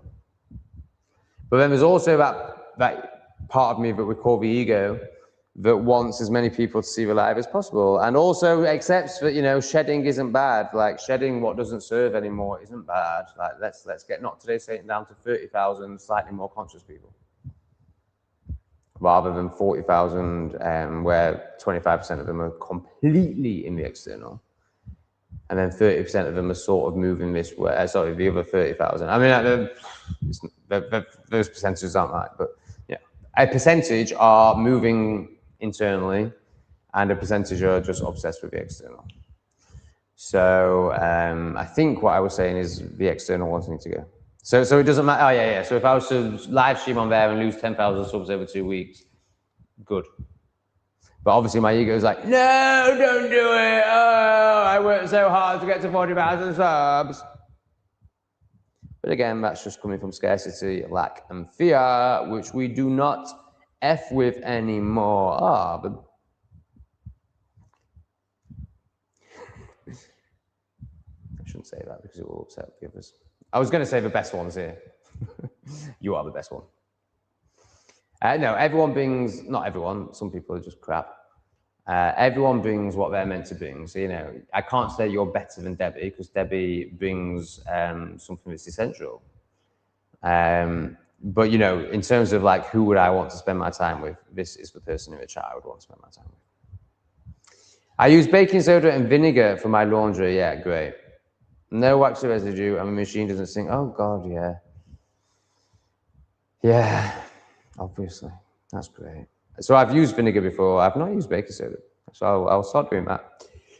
And even leading into none of these poisons, really. I mean, obviously, I'm not going to go and fucking do this tomorrow. But, you know, maybe.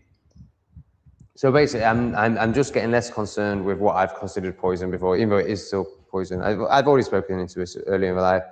but also realizing that, you know, I'm just a manifesting generator that can release anything just through the way I sweat non-stop. Like, I sweat way more than your average person. So I'm starting to lose my fear of poison from a new perspective, but also recognizing that from another perspective, it is absolutely poison. But I just don't see. But even let's say I started walking like leaders and just didn't even have any fear of these things.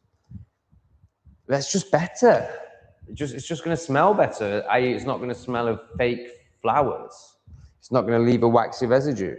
No, it's just obviously it does really shock me that Lee uses. So I borrowed his detergent today. I was like, "Have you got any salt?" And he was like, "I've not got anything that you're going to want." He was like, "You know, like it or lump it." And I was like, "Okay, I'll like it." So I go and use his detergent, pour the poison in, put it back. Hands stink. Hands, it's disgusting. Like, why are people using this shit and touching this shit? Even like, forget the poison thing. Just from like, it's disgusting. Yeah, it's super embarrassing, isn't it? I mean, I don't get embarrassed, obviously, but you know, from your perspective, I'm sure it's very embarrassing. It's worse today because I'm tired, so I get mumbly when I'm tired. But yeah, I am definitely. I'm not handicapped because that suggests that it can't be changed. Like, I could change it. In fact, I'm sure it will change. I'm sure I'll get to a place where I have enough peace, presence, and space and patience within myself to work on this. Because I was thinking, you know, like, so the story is, the current story that I hold is I can't say my R's. But then I was like, analyzing very briefly, like, I haven't focused on this. It's not important enough to me yet to do anything about it. But I was like saying R and analyzing the shape of my mouth, and like, yeah, I'm not opening my mouth. Like, I just need to open my mouth more. Like, all this can be transformed. It's just whether I ever prioritize it over other things that I currently prioritize. And I'm pretty sure the answer will be yes.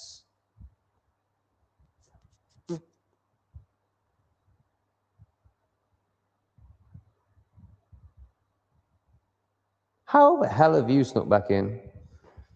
How's that happened? Let's just say, don't let them dull your sparkle. Was it a different profile before? I don't think you're desperate enough to create new profiles. I don't know how you've snuck back in, Sophie, but I'm going to just assume it's meant to be and give you a second chance.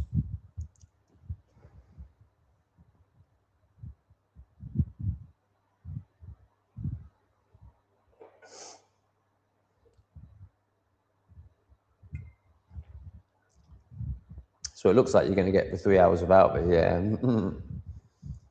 The extra money. Nomad Sam, Albus. Nomad Sam is a beautiful soul, agree. I was going to meet him, but he left for Highlands before I got my car to drive for 25. So you were in contact with him and arranging to meet him? That would have been nice. Yeah, he's great. I don't watch his content. I don't really know who he is, but I just know he's great.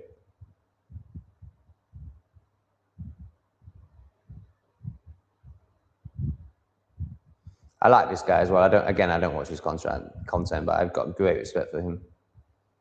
Intelligent, funny. I don't watch his content anymore. Well, is he? You know, so it's the first time he's ever. So he shared Not Today Satan a year ago. He did a whole video on me where he does the talking head thing over one of my videos and recommended my channel. And then I've not seen or heard anything from him since. And today he commented on an English refugee video. So whether he sat watching this live or not, I have no idea. But I now know that he is aware of English refugee. That's as much as I can say. And he has watched that episode. That's all I can say. But the fact that he's like, did you not take the dog with you? Because is the dog, presumably the dog isn't mentioned in that episode. I don't know, but I assume not. So he's obviously been watching some videos. I would imagine he probably, now that I know he's aware of English refugee and he's commenting on it, I imagine he probably does watch every episode because it's good content. and it's for intellectual. It's for people of some sort of intellect, of which he is, and he can relate to the whole expat thing. Obviously, he has a great sense of humor, so he's not gonna get triggered by anything I say. So there's no reason why he wouldn't watch it, really. So yeah, I think the chances are he probably watches, let's just say, most episodes. He might not watch every episode. But you know, is he enough of a fan to be sitting and listening to me mumble for 3 hours? I'm not so sure. Go on then, we'll bing it up, seeing as you've been the main contributor tonight. Essentially, oh no, it's just people talking to people, I think. Oh no, I think that is to me. Essentially, it's like Leon, I don't know. Oh no, Big Bang Theory, oh my God, as if I watch that back shit.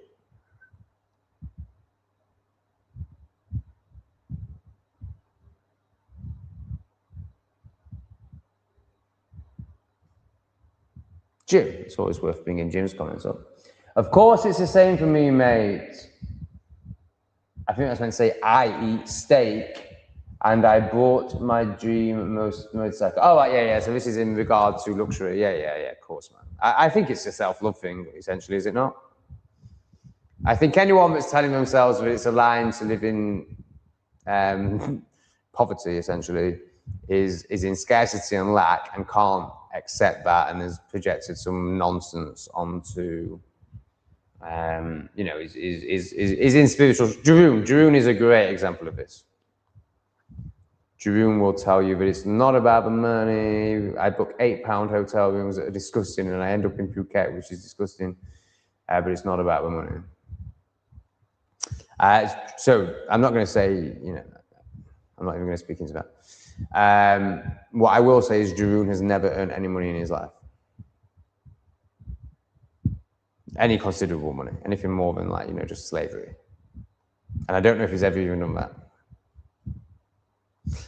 I have to have comfort and have cool things available. Cool. Yeah, I totally agree, mate. I mean, food is, you know, I mean, fuck me, like, all of it, everything.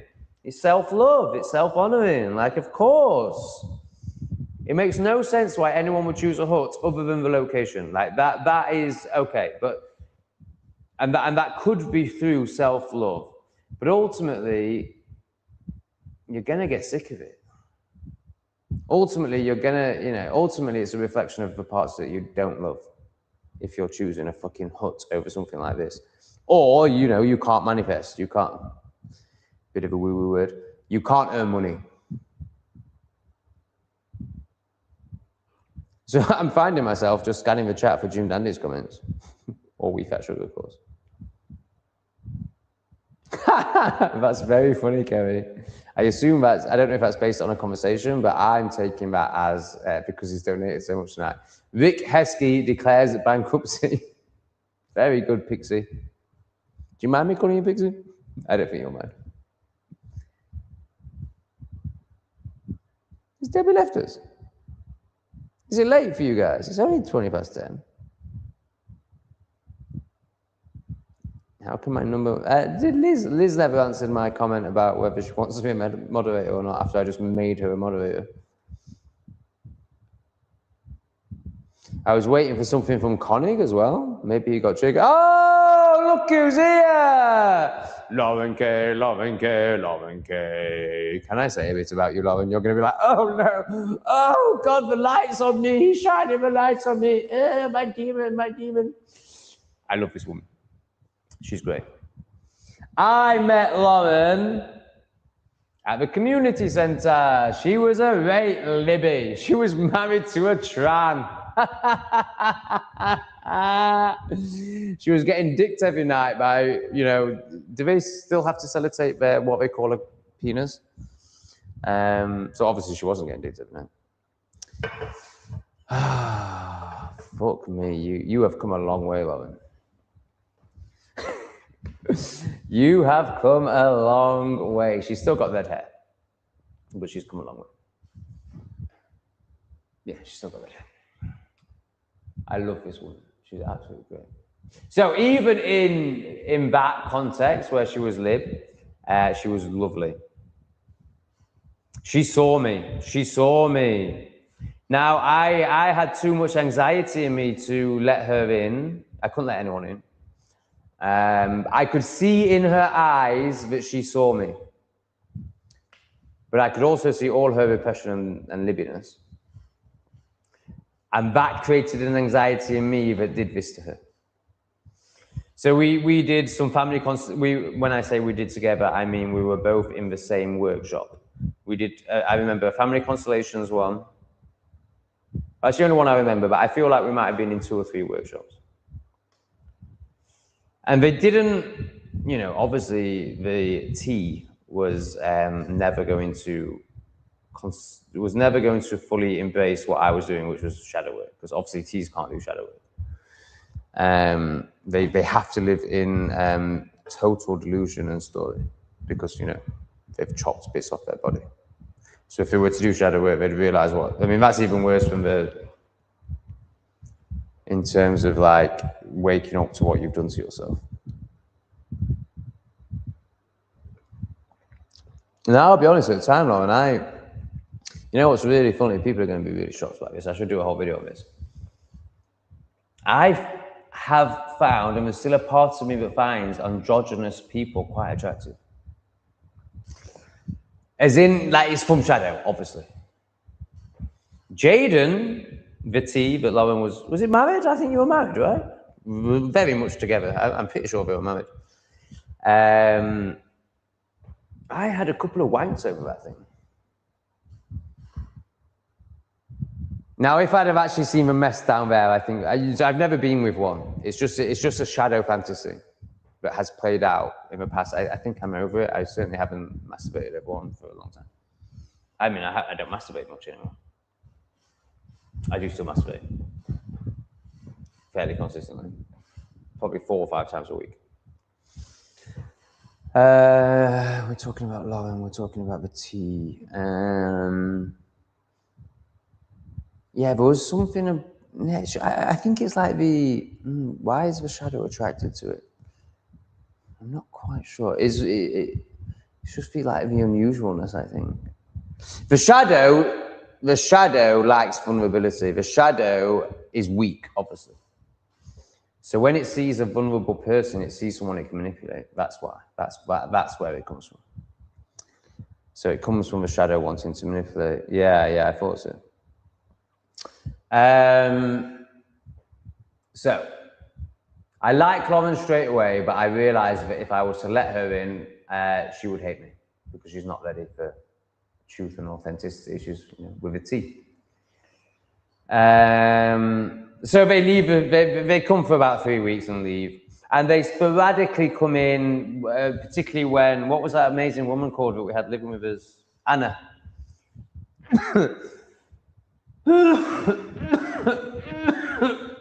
Oh my God, what did I need to release around Anna? Fuck me.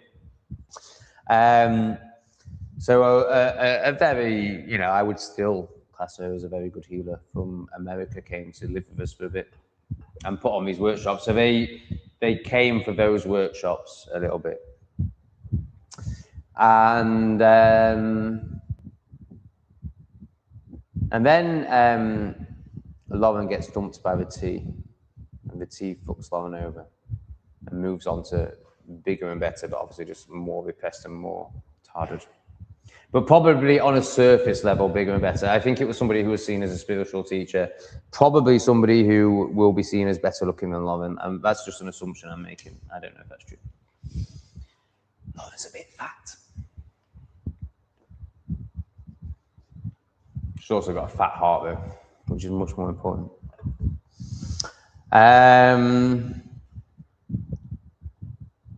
Sorry, this is the last thing I'm going to speak about, and then the live will end, so try and stick with me, guys.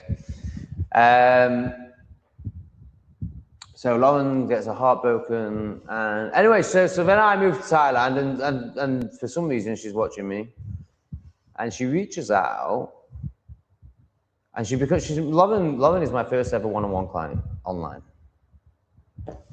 More than a bit fat. So this is why I love Lauren. You know, I knew I could say that. I mean, not that I would say that even if it did upset her, but you know, I knew I could say that without it upsetting her. because Lauren has done a lot of work. So Lauren became my first ever client. Now, I wasn't a very good shadow worker at this time. I wasn't a very good teacher or whatever. But for Lauren, it really worked. Lauren was ready for like what I was able to offer at that time. I'm way better than I was then now at helping people help themselves. But it works for Lauren, and she transformed in that time, and with her own stuff going on as well, that, you know, not just me. So basically, like, we were really focusing on what's that crap community called, Lauren, that you saw through with my help? Non-violent communication. So, you know, basically inauthenticity. Doing workshops on how to be inauthentic. The left are obsessed with non-violent communication. Have you seen the shit show that their conferences have become now? What's the thing they say when they put their hand up? Point of prejudice or something along those lines. So they can't discuss anything anymore. So this is where non-violent communication has led to. It's led to, obviously, because it's all just ego and it's all just attention seeking. So whenever a speaker is on a stage now, after every single sentence, somebody will get triggered and go, point of prejudice, and say what the prejudice is, like, you know, I'm a T, so you can't do this because of I'm a T, basically. And so nothing the left just can't even speak anymore. And this is in their own conferences. This isn't when they're debating with the right. And it's fucking hilarious. It's hilarious. Like, honestly, please, like, if you don't know what I'm talking about, Google. Do you know what the sentence is they say, Lauren? Are you still attached? You know, I bet you don't even know about it. So basically, she saw through non-violent communication workshops with my help. She was going to them.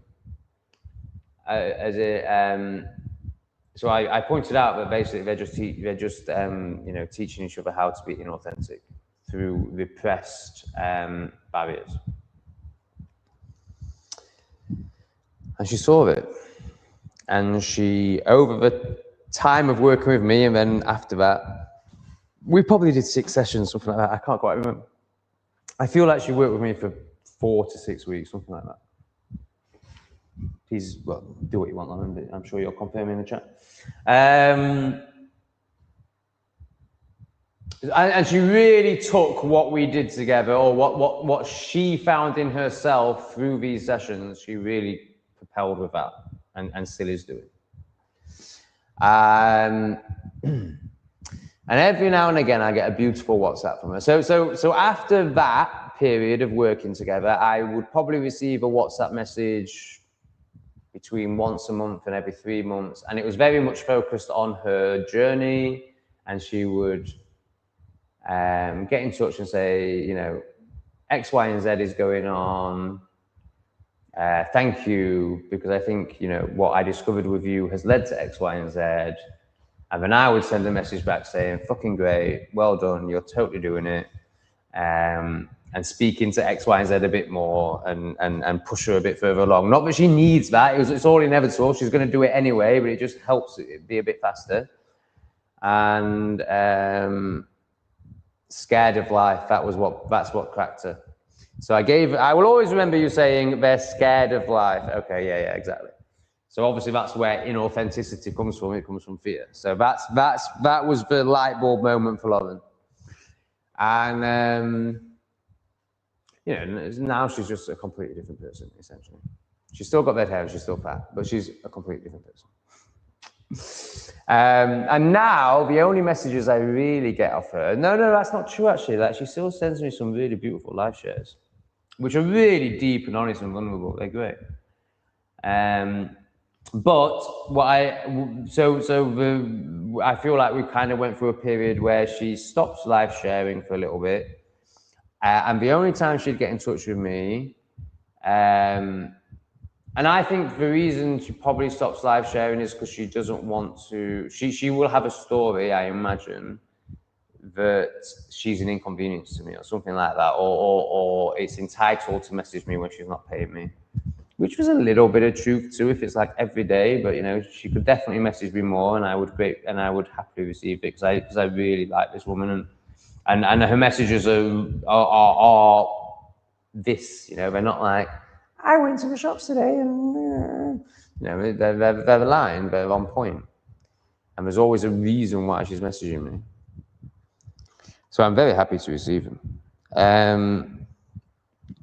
Anyway, so I didn't receive any life. I didn't hear from her for let's say 6 months, and then I didn't. So I didn't receive any life affections, and then I didn't YouTube for a week for whatever reason, probably a ban.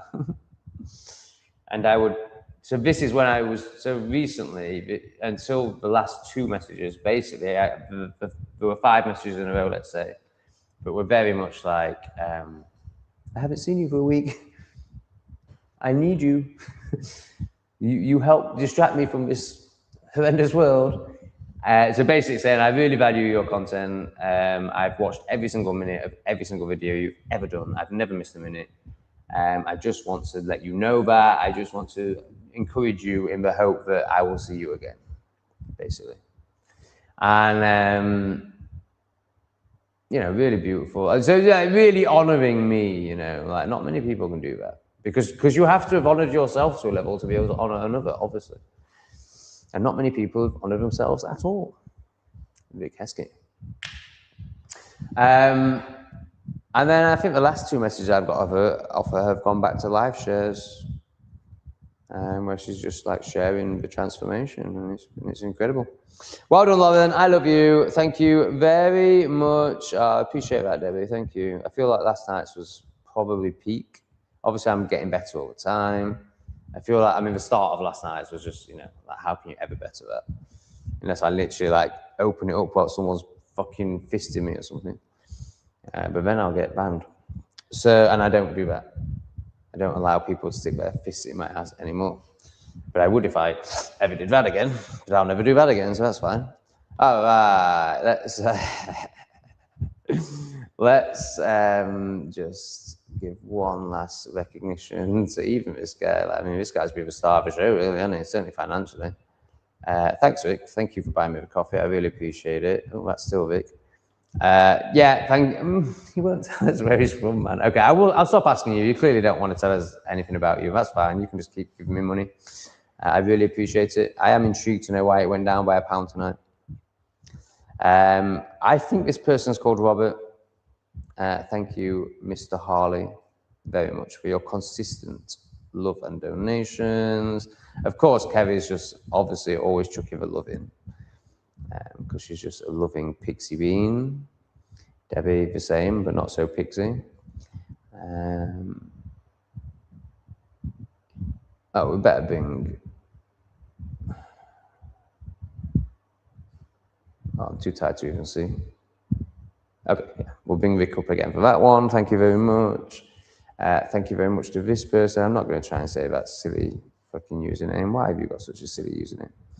All right, thanks, guys. Thank you for the financial contributions. Thank you for your input into the live. Thank you for watching. I really enjoy them. I'm not quite sure what I'd do without them. They're a great distraction from myself. And we all need to be distracted from ourselves, even if ourselves are beautiful.